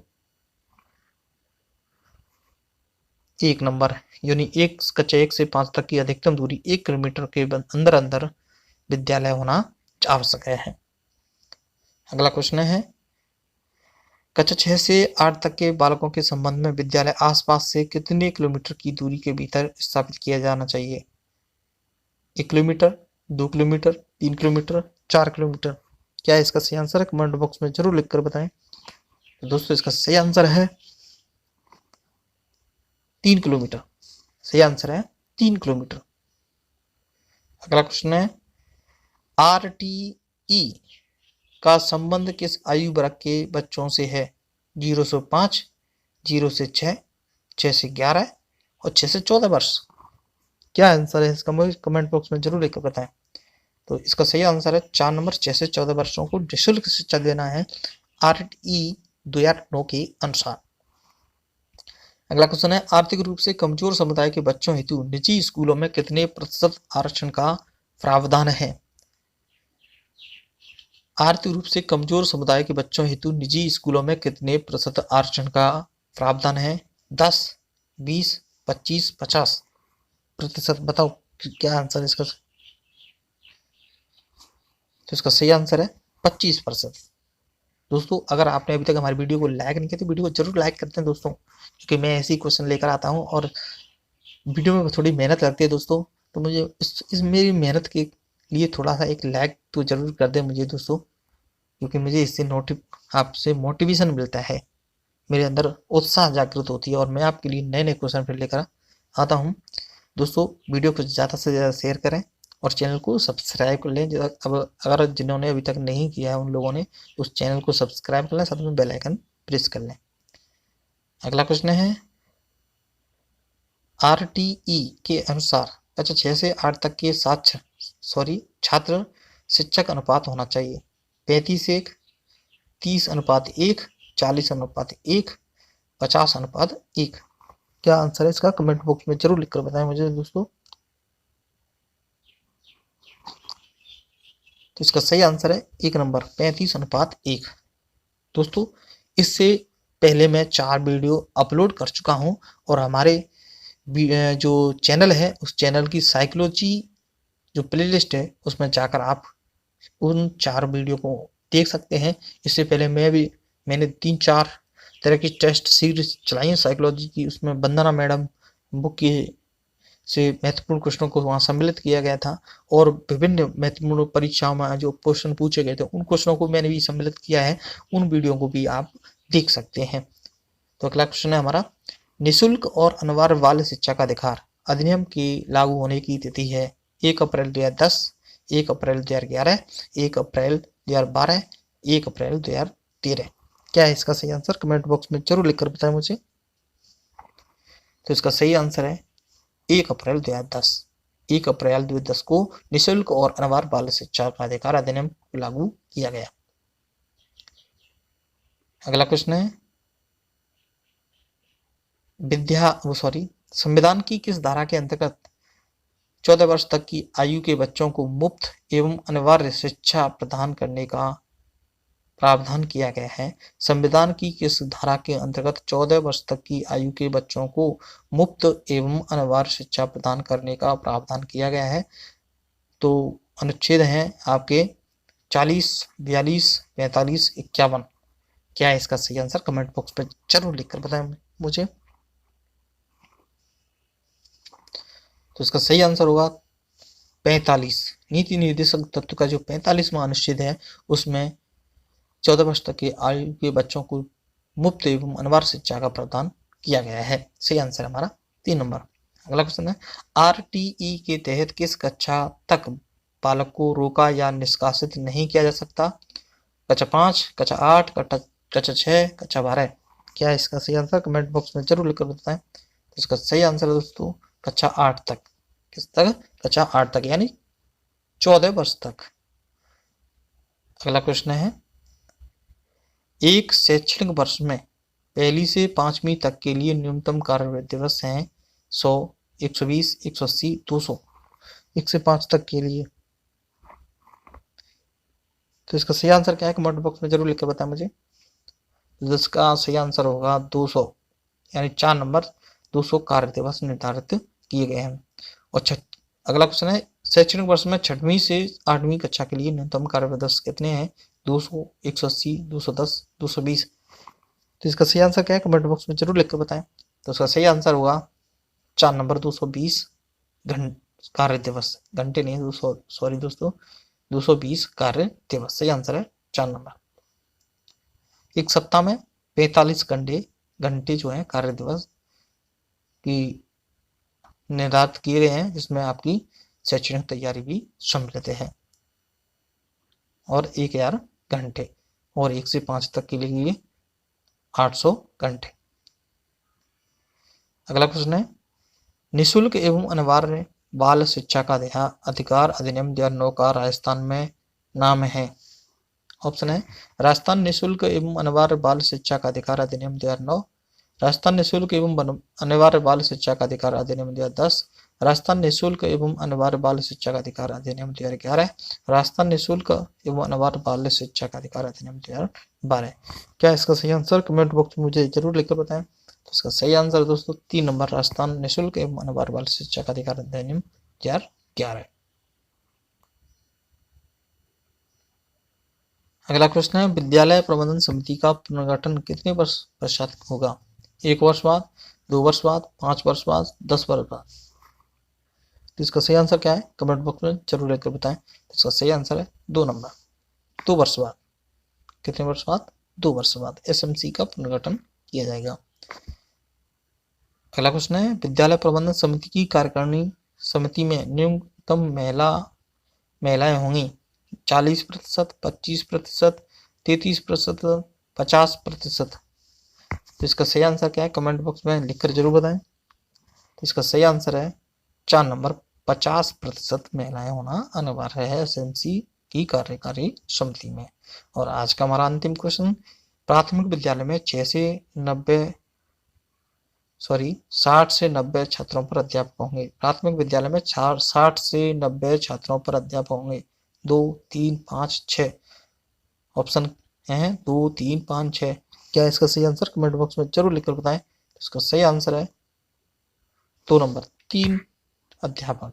यानी कि 1 से 5 तक के जो विद्यालय होते हैं। किशोरावस्था बड़े संघर्ष, तूफान, तनाव या झंझावत की अवस्था है। यह किसका कथन है? Jersild, Kilpatrick, Stanley Hall, Hadow committee report. तो आप इसका उत्तर बताइए। तो दोस्तों इसका उत्तर है 3 नंबर सही, स्टैनले हॉल। स्टैनले हॉल ने किशोरावस्था को बड़े संघर्ष, तूफान, तनाव या झंझावत की अवस्था कहा, क्योंकि किशोरावस्था एक ऐसी अवस्था है कि जो किशोरावस्था में जाता है तो उसके मन में बहुत से बड़े संघर्ष, बहुत सी समस्याएं पैदा हो जाती हैं जिसका वो समाधान नहीं कर पाता है। इसीलिए वह स्टैनले हॉल ने कहा कि किशोरावस्था जो है बड़ी संघर्ष, तूफान और तनाव की अवस्था है। अगला प्रश्न है, कोई भी व्यक्ति क्रोध करता है यह बहुत आसान है, किंतु सही व्यक्ति के साथ सही मात्रा में, सही समय पर, सही प्रयोजन हेतु सही ढंग से क्रोध करना आसान नहीं है। उपयुक्त कथन किसका है? बिंगम, अरस्तु, क्रीमैन, वॉटसन। बिंगम, अरस्तु, क्रीमैन, वॉटसन। तो बताइए दोस्तों किसका आंसर है, किसका ये कथन है? तो दोस्तों इसका सही आंसर है अरस्तु। सही आंसर है अरस्तु। अगला क्वेश्चन है, बुद्धि इन 4 शब्दों में निहित है। ज्ञान, आविष्कार, निर्देश, आलोचना। यह कथन किस मनोवैज्ञानिक का है? स्पीयरमैन, थॉर्नडाइक, रायवन, अल्फ्रेड बिने। तो इसका उत्तर आप बताइए मुझे, ये किसका आंसर है, कथन है? इसका कौन सा आंसर सही है? तो इसका सही आंसर है दोस्तों 4 नंबर, अल्फ्रेड बिने। अगला क्वेश्चन है, गेस्टाल्टवाद के जन्मदाता कौन है? स्किनर, बर्दाइमर, बिने, स्पेनोविच। क्या इसका सही आंसर है? कमेंट बॉक्स में लिखकर जरूर बताएं। तो दोस्तों इसका सही आंसर है 2 नंबर, बर्दाइमर। गेस्टाल्टवाद में 3 इंपोर्टेंट व्यक्ति थे, बर्दाइमर, कोफर और कोहलर। अगला क्वेश्चन है, रॉबर्ट गेने ने हृदयगम की कितनी परिस्थितियां बताई? 5, 7, 8, 6।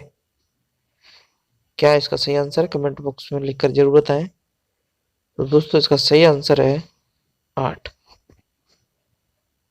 रॉबर्ट गेने ने 8 अधिगम की परिस्थितियां बताई।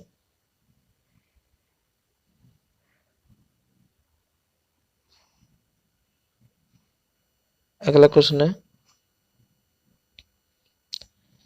अगर आपको ये अधिगम की जो परिस्थितियां नहीं आती है तो मैं बता देता हूं। तो रॉबर्ट गेने की जो पहली अवस्था है वो है संकेत। दूसरी जो अवस्था है वो है उद्दीपन, अनुक्रिया। तीसरी जो है इनकी श्रृंखला। चौथी है इनकी शाब्दिक। 5वीं इनकी है विभेदनकारी। 6वीं इनकी कॉन्सेप्ट यानी संप्रत्यय। 7वीं इनकी जो परिस्थिति है वो है नियमीकरण। और इनकी अंतिम जो 8वीं परिस्थिति है तो वो है समस्या समाधान। तो सबसे जो निचले स्तर की है वो संकेत अधिगम है, जो पावलोव के सिद्धांत पर आधारित है। और सबसे जो उच्चतम स्तर की है वो है समस्या समाधान। ठीक है दोस्तों, तो ये थी इनकी 8 परिस्थितियां। तो इसका हमारा सही आंसर हुआ इसका 3 नंबर 8। अगला क्वेश्चन है, प्रशिक्षण एवं अभ्यास संबंधित है संज्ञानावाद, संज्ञानात्मकवाद से, व्यवहारवाद से, निर्मितवाद से, उपरोक्त में से कोई नहीं। तो यहाँ सीधा ही पूछा है कि प्रशिक्षण एवं अभ्यास। तो प्रशिक्षण एवं जो अभ्यास, जो संज्ञानवाद होता है, तो बात करता है संज्ञान की यानी ज्ञान की, मन यानी सोच समझ की, विचार के बारे में बात करता है। व्यवहारवाद करता है प्रशिक्षण और अभ्यास की। तो हमारा सही आंसर हुआ इसमें से 2 नंबर, व्यवहारवाद का ये संबंधित है। अगला क्वेश्चन है,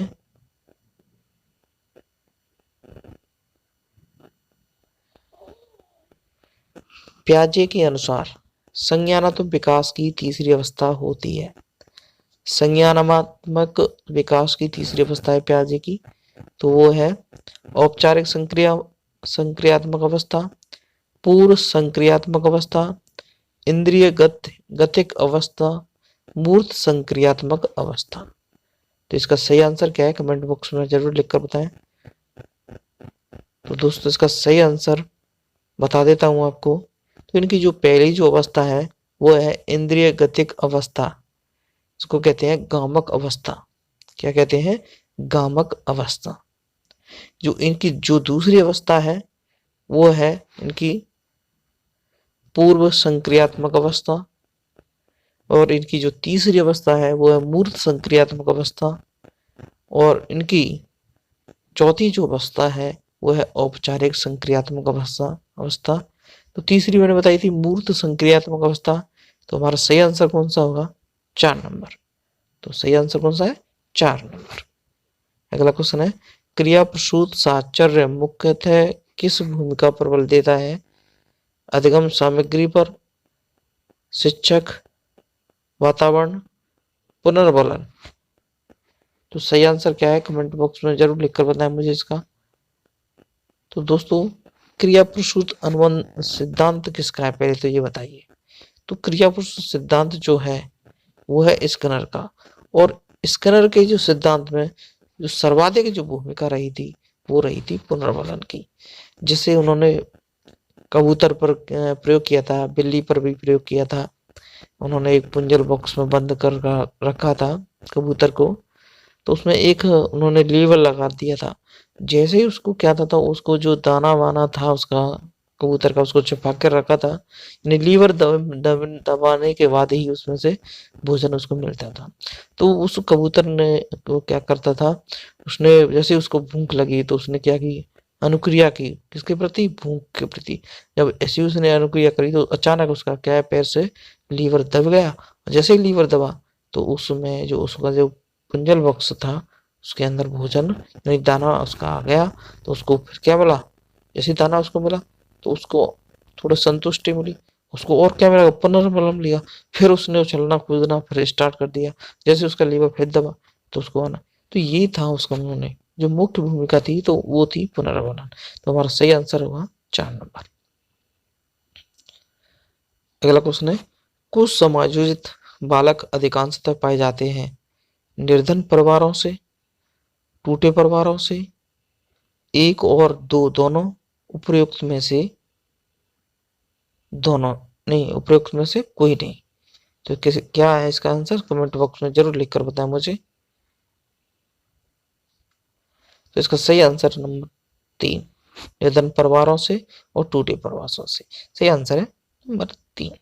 अगला क्वेश्चन है, सामाजिक अधिगम का सिद्धांत डॉडर द्वारा दिया गया, अल्बर्ट बांडुरा द्वारा, बार्टसन द्वारा, स्पीयरमैन द्वारा, थर्नडाइक द्वारा। क्या इसका सही आंसर है, मुझे बताएं आप कमेंट बॉक्स में लिखकर। तो बहुत इसका सरल आंसर है। तो इसका सही आंसर है 1 नंबर, अल्बर्ट बांडुरा। इन्होंने 4 इंपोर्टेंट तत्व बताए। पहला था इनका अवधान, अवधान के बाद इनका था धारणा या स्मृति, इसके बाद इनका जो था स्मरण, और उसके बाद था इनका पुनर्उत्पादन।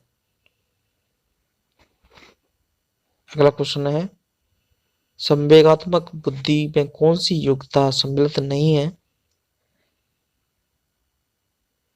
संवेगों को समझना, संवेगों को नियमित करना, संवेगों की अभिव्यक्ति एवं मूल्यांकन, संवेगों को जागृत करना। तो यह पूछा है संवेगात्मक बुद्धि में कौन सी योग्यता नहीं है। फटाफट से इसका सही आंसर मुझे बताओ आप। तो इसका सही आंसर है दोस्तों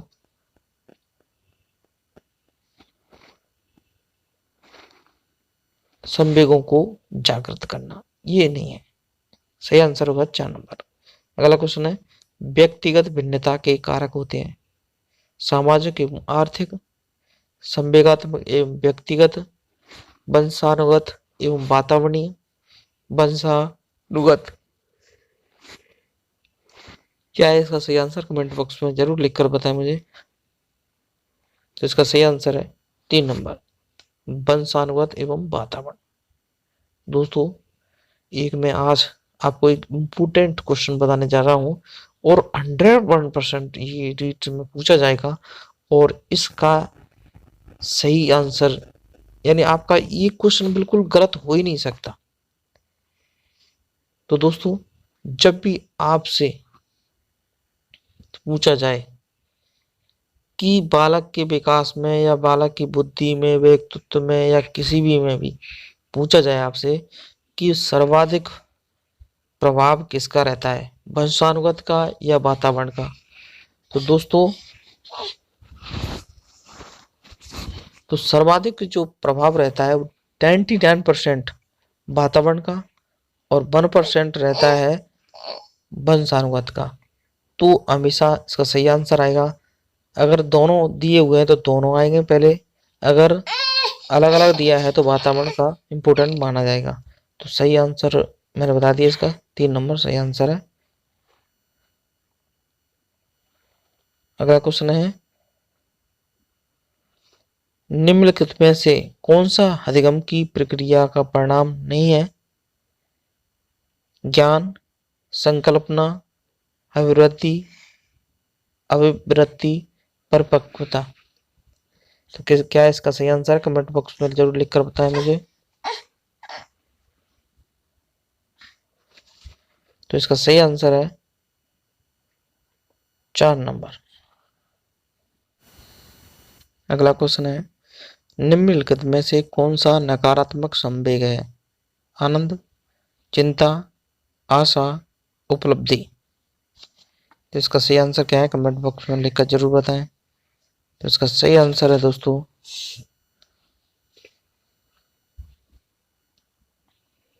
2 नंबर, चिंता। सही आंसर है इसका 2 नंबर, चिंता। अगला क्वेश्चन है, पुरस्कार और दंड का अनुचित प्रयोग अधिगम को बनाता है प्रभावपूर्ण, अधिक उपयोगी, प्रभावहीन, कुछ नहीं कह सकते। तो इसका सही आंसर क्या है? कमेंट बॉक्स में जरूर लिखकर बताएं। तो इसका सही आंसर है दोस्तों 3 नंबर, प्रभावहीन। सही आंसर है 3 नंबर। अगला क्वेश्चन है, बुद्धि लब्धि IQ की गणना करने का सूत्र है। नंबर 1, मानसिक आयु बटे वास्तविक आयु इंटू 100, वास्तविक आयु बटे मानसिक आयु इंटू 100, मानसिक आयु इंटू वास्तविक आयु, 4, मानसिक आयु इंटू वास्तविक आयु इंटू 100। क्या है इसका सही आंसर है? कमेंट बॉक्स में जरूर लिखकर बताएं। तो इसका सही आंसर है दोस्तों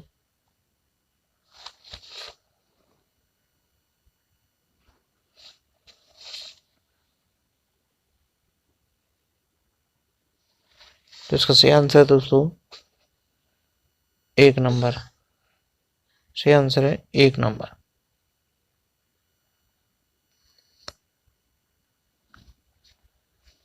अगला क्वेश्चन है,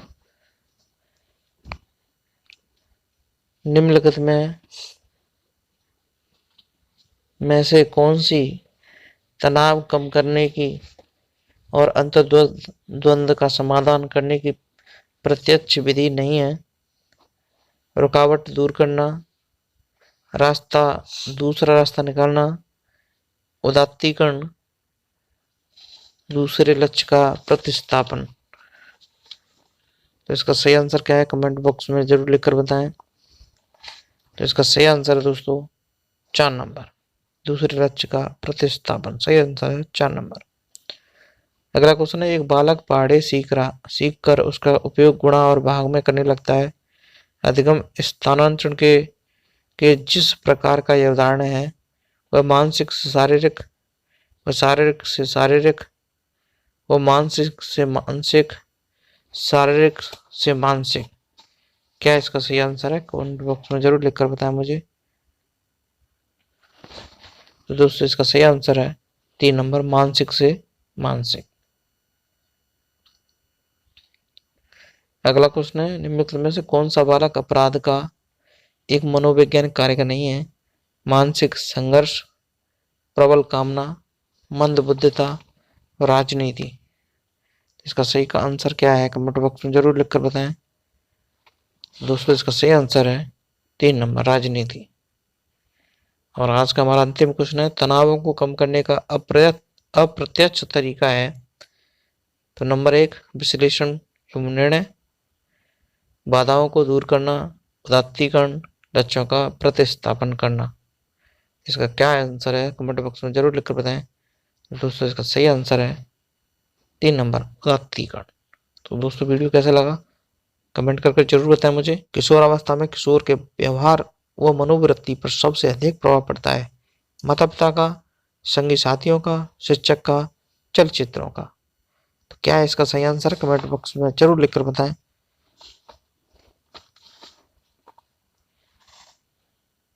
तो दोस्तों इसका सही आंसर है 2 नंबर, संगी साथियों का। सही आंसर है 2 नंबर। अगला क्वेश्चन है, गोलमैन, मेयर एवं साल्वे का नाम जाना जाता है सामयिक बुद्धि के लिए, आध्यात्मिक बुद्धि के लिए, बुद्धि परीक्षण के लिए, व्यक्तित्व मापन के लिए। क्या है इसका सही आंसर कमेंट बॉक्स में जरूर लिखकर बताएं। तो इसका सही आंसर है दोस्तों 1 नंबर, सामयिक बुद्धि के लिए। क्योंकि मेयर और साल्वे ने इसका प्रतिपादन किया था, लेकिन सामयिक बुद्धि का जो विकास किया था वो तो किया था गोलमैन ने। तो हमारा सही आंसर होगा 1 नंबर। अगला क्वेश्चन है, गिलफोर्ड द्वारा प्रतिपादित बौद्धिक रचना मॉडल में कितने तत्वों को सम्मिलित किया गया है? 190, 100, 120, 200। क्या है इसका सही आंसर कमेंट बॉक्स में जरूर लिखकर बताएं।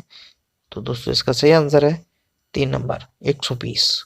अगर यहाँ 180 ऑप्शन में होता तो हम उस 180 क्वेश्चन को, 180 जो तत्व थे उसको ही महत्वपूर्णता देते, यानी पहली वरीयता उनको ही देते, क्योंकि आज वर्तमान में देखा जाए तो 180 तत्व हैं।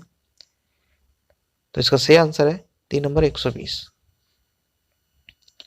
अगला क्वेश्चन है, बच्चों की शारीरिक वृद्धि की दर अधिक होती है पूर्व बचपन में, उत्तर बचपन की बजाय, उत्तर बचपन में किशोरावस्था की बजाय, किशोरावस्था में पूर्व बचपन की बजाय, पूर्णावस्था में किशोरावस्था की बजाय। तो क्या है इसका सही आंसर कमेंट बॉक्स में जरूर लिखकर बताएं। तो दोस्तों इसका सही आंसर है 1 नंबर। सही आंसर है 1 नंबर, पूर्व बचपन में उत्तर बचपन की बजाय। तो सही आंसर है इसका 1 नंबर। अगला क्वेश्चन है, टीएटी किस प्रकार का उपकरण है?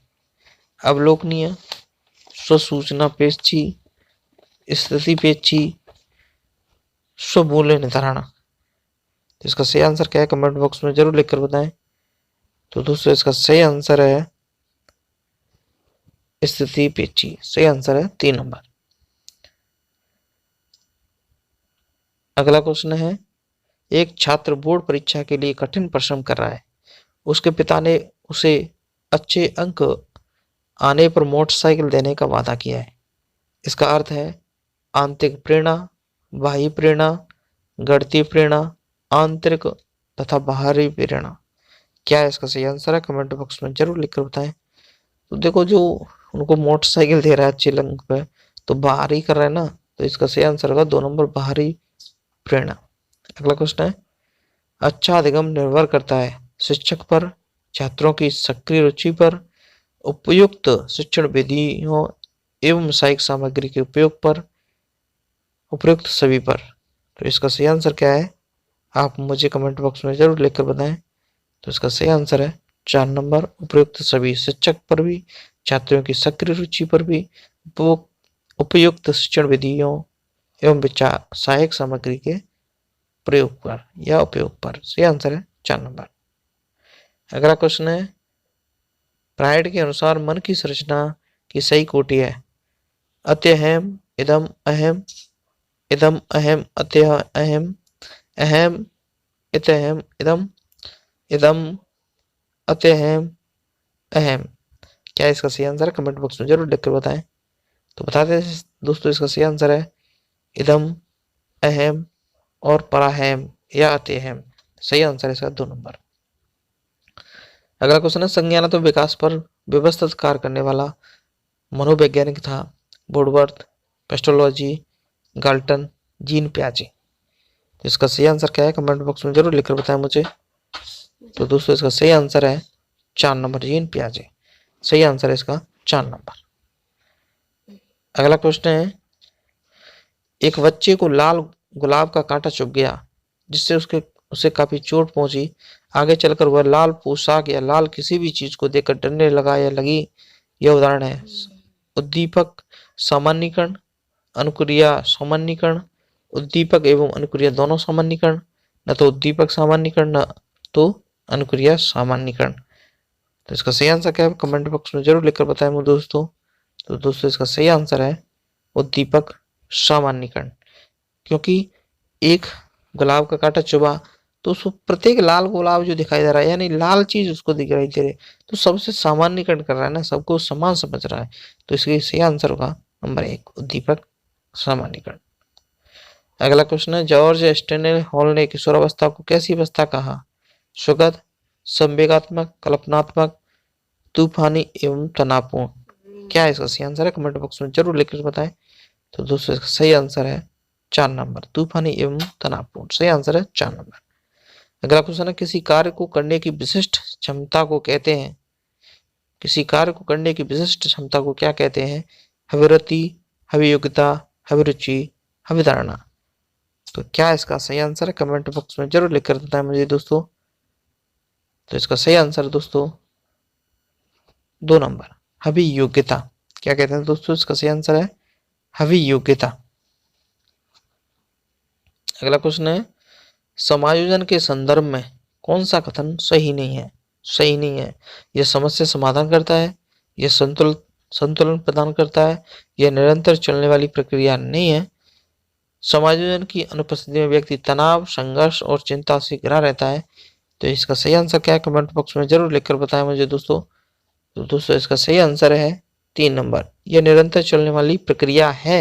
लेकिन याद या नहीं पूछ रहा है, तो इसी सही आंसर हमारा 3 नंबर। अगला क्वेश्चन है, अधिगम विकास का प्रक्रम है, यह कथन किसका है? वुडवर्थ का, गेट्स का, कॉनवेक का, कुप्पुस्वामी का। तो इसका सही आंसर क्या है, कमेंट बॉक्स में जरूर लिखकर बताएं मुझे दोस्तों। तो इसका सही आंसर है ए, वुडवर्थ का। किसका सही आंसर है? वुडवर्थ का ये कथन है, सही आंसर है 1 नंबर। अगला क्वेश्चन है, विकास के संदर्भ में कौन सा कथन सही है? सही है पूछा है यहाँ।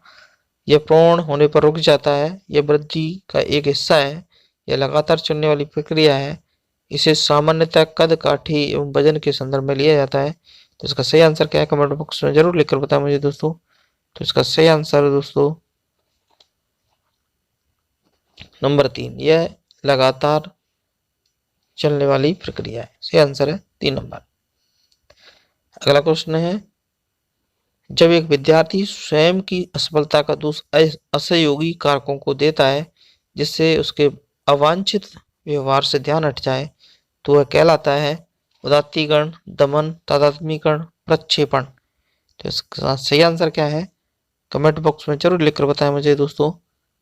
तो इसका सही आंसर है दोस्तों प्रक्षेपण, 4 नंबर। क्योंकि दूसरों पर आरोपित कर रहा है, इसलिए सही आंसर होगा हमारा 4 नंबर। अगला क्वेश्चन है, एक 8 वर्षीय बालक अपने छोटे भाई की तरह घुटने चलता है, यह उदाहरण है प्रतिगमन का, युक्तिकरण का, दमन का, क्षतिपूर्ति का।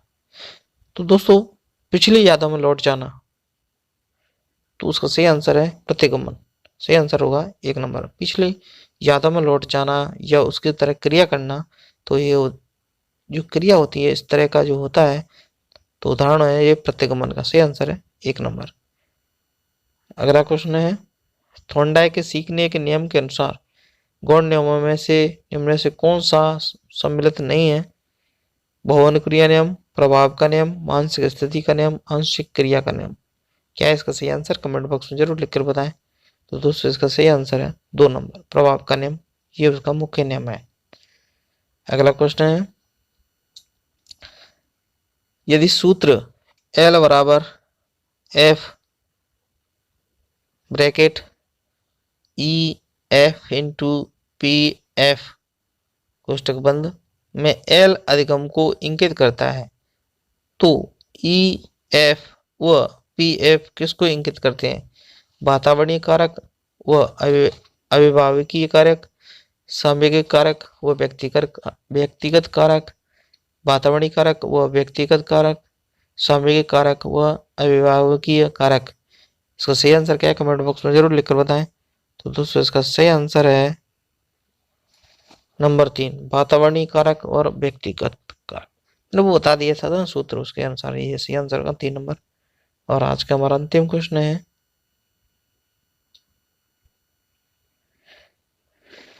पियाजे के अनुसार मनुष्यों में संज्ञानात्मक विकास 4 महत्वपूर्ण चरणों में होता है। इन चरणों के सही क्रम का चयन कीजिए। पूर्व संक्रियात्मक, औपचारिक संक्रियात्मक, तर्क बुद्धि संक्रियात्मक, संवेदी तांत्रिक संक्रियात्मक। दूसरा है संवेदी तंत्र संक्रियात्मक, पूर्व संक्रियात्मकता, औपचारिक संक्रियात्मकता, तर्क बुद्धि संक्रियात्मकता, औपचारिक संक्रियात्मकता, पूर्व संक्रियात्मक, तर्क बुद्धि संक्रियात्मक, संवेदी तंत्र संक्रियात्मकता। संवेदी तंत्र संक्रियात्मकता, पूर्व संक्रियात्मकता, तर्क बुद्धि, औपचारिक संक्रियात्मकता। तो इसका सही आंसर क्या है? कमेंट बॉक्स में जरूर लिखकर बताएं। तो दोस्तों इसका सही आंसर होगा 4 नंबर डी। सही आंसर होगा 4 नंबर। सही निम्नलिखित में से कौन सा युग्म सही नहीं है? बहुपदीय सिद्धांत गिलफोर्ड, क्लास की अनुबंधन सिद्धांत पॉवलोव, मनोसामाजिक सिद्धांत एरिक्सन, अर्थपूर्ण मौखिक अधिगम आशुबेल। तो इसका सही आंसर क्या है? कमेंट बॉक्स में जरूर लिखकर बताएं। तो दोस्तों इसका सही आंसर है नंबर 1, बहुपदीय सिद्धांत, क्योंकि इनका त्रियामी सिद्धांत था गिलफोर्ड का। बहुपदीय सिद्धांत थॉर्नडाइक का था, इसलिए सही नहीं पूछा था यहाँ, इसलिए हमारे सही आंसर होगा 1 नंबर। अगला क्वेश्चन है व्यवहारवाद पर आधारित अधिगत सिद्धांतवादी इस विश्वास को मानते हैं कि बालक स्वाभाविक अधिगम करता है, वातावरण व्यक्ति को बदल सकता है, सभी प्रकार का व्यवहार सीखा जा सकता है, प्रत्येक व्यक्ति सब कुछ सीखता है। क्या है इसका सही आंसर है? कमेंट बॉक्स में जरूर लिखकर बताएं। तो दोस्तों इसका सही आंसर है 3 नंबर, सभी प्रकार का व्यवहार सीखा जा सकता है। सही आंसर है 3 नंबर। अगला क्वेश्चन है जिस प्रक्रिया में व्यक्ति दूसरों के व्यवहार को सीखता है, न कि प्रत्यक्ष अनुभव को कहा जाता है? सामाजिक अधिगम, अनुकूलन अधिगम, प्रायोगिक अधिगम, आकस्मिक अधिगम। तो इसका सही आंसर क्या है? कमेंट बॉक्स में जरूर लिखकर बताएं मुझे दोस्तों। तो बता देता हूं दोस्तों, इसका सही आंसर है 1 नंबर। ये सिद्धांत दिया था अल्बर्ट बांडुरा ने। सही आंसर होगा 1 नंबर। अगला क्वेश्चन है संवेग शब्द किसी भी प्रकार के आवेश में आने, भड़क उठने अथवा उत्तेजित होने की दशा को सूचित करता है। ये किसने कहा था? Arthur Jersild, Gary Steiner, Bernard BR Joshi. इसका सही आंसर क्या है? कमेंट बॉक्स में जरूर लिखकर बताएं दोस्तों। तो इसका सही आंसर है ऑर्थर और टीजरशील्ड। सही आंसर 1 नंबर, ऑर्थर टीजरशील्ड। अगला क्वेश्चन है निम्नलिखित में से कौन सी अवस्था लड़कियों में मनोवैज्ञानिक समस्या को जन्म देती है? उत्तर प्रौढ़ता, पूर्व प्रौढ़ता, पूर्व किशोरावस्था, शैशव। तो इसका सही आंसर क्या है दोस्तों, कमेंट बॉक्स में जरूर लिखकर बताएं मुझे। तो इसका सही आंसर आपको बताना है। तो इसका सही आंसर नंबर 2, पूर्व पूर्व प्रवणता, सही आंसर इसका 2 नंबर। अगला क्वेश्चन है, बुद्धि की अभिवृद्धि का चरम बिंदु जिस आयु में होता है वह है 10 वर्ष, 16 वर्ष, 25 वर्ष, 50 वर्ष। बहुत ही इंपॉर्टेंट क्वेश्चन है, इसका सही आंसर बताइए आप दोस्तों। तो इसका सही आंसर नंबर 2, 16 वर्ष। सही आंसर है 16 वर्ष। किसने कहा था? अल्फ्रेड विनी ने। किसने कहा था? अल्फ्रेड विनी ने। सही आंसर है इसका 2 नंबर। अगला क्वेश्चन है, तो इसका सही अगला क्वेश्चन है, सीखना व्यक्ति में एक प्रवर्तन है जो उसके वातावरण के परिवर्तनों के अनुसरण में होता है। ये कथन देने वाले हैं एपीएल गेट्स तथा अन्य, बर्नार्ड, गैरी, स्टेनर। तो इसका सही आंसर क्या है, कमेंट बॉक्स में जरूर लिखकर बताएं मुझे। तो इसका सही आंसर दोस्तों बताइए मुझे। तो इसका सही आंसर है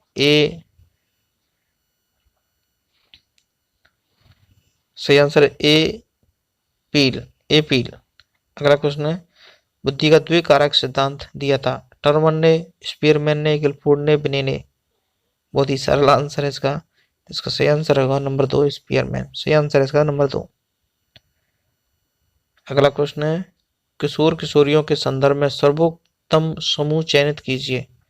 तार्किकता, अमूर्त चिंतन, निर्णय शक्ति, आदर्शवादी, श्रेष्ठ समायोजन, स्वसम्मान, निरीक्षण, विद्रोह की भावना, दोहराने की प्रवृत्ति, दर्शन, सुसमायोजन, समाज सेवा की भावना। तो इसका सही आंसर क्या है, कमेंट बॉक्स में जरूर लिखकर बताएं मुझे दोस्तों। तो इसका सही आंसर है नंबर 1, तार्किकता, अमूर्त चिंतन, निर्णय शक्ति। ये किशोर किशोरावस्था के बारे में पूछ रहा है, इसलिए सही आंसर होगा नंबर 1। और आज का हमारा अंतिम क्वेश्चन, निम्न में से बुद्धि और विकास के कौन से आयाम एक दूसरे से जुड़े हैं? शारीरिक, बौद्धिक, सामाजिक, संवेगात्मक, नैतिक। तो इसका सही आंसर क्या है, कमेंट बॉक्स में जरूर लिखकर बताएं मुझे दोस्तों। तो इसका सही आंसर आप मुझे बता दीजिए चयन करके। अगर आपने अभी तक हमारे वीडियो को लाइक नहीं किया तो वीडियो को लाइक कर दें, चैनल को कर लें सब्सक्राइब, क्योंकि आने वाली वीडियो का आपको नोटिफिकेशन मिलता रहेगा। और वीडियो को ज़्यादा से ज़्यादा शेयर कर दें, क्योंकि वीडियो को बनाने में थोड़ा हमें काफ़ी मेहनत लगती है, तो उस मेहनत के जरिए आप हमें थोड़ा सहयोग कीजिए और वीडियो को मेरे ज़्यादा से ज़्यादा लाइक करें और शेयर भी करें, उन बच्चों तक पहुंचा दें जो इसको सख्त ज़रूरत है। तो इसका सही आंसर दोस्तों इसका सही नंबर है 4 नंबर। 1, 2, 3, 4 और 5 सही आंसर है 4 नंबर। तो मिलेंगे दोस्तों एक नई वीडियो में, तब तक के लिए नमस्कार।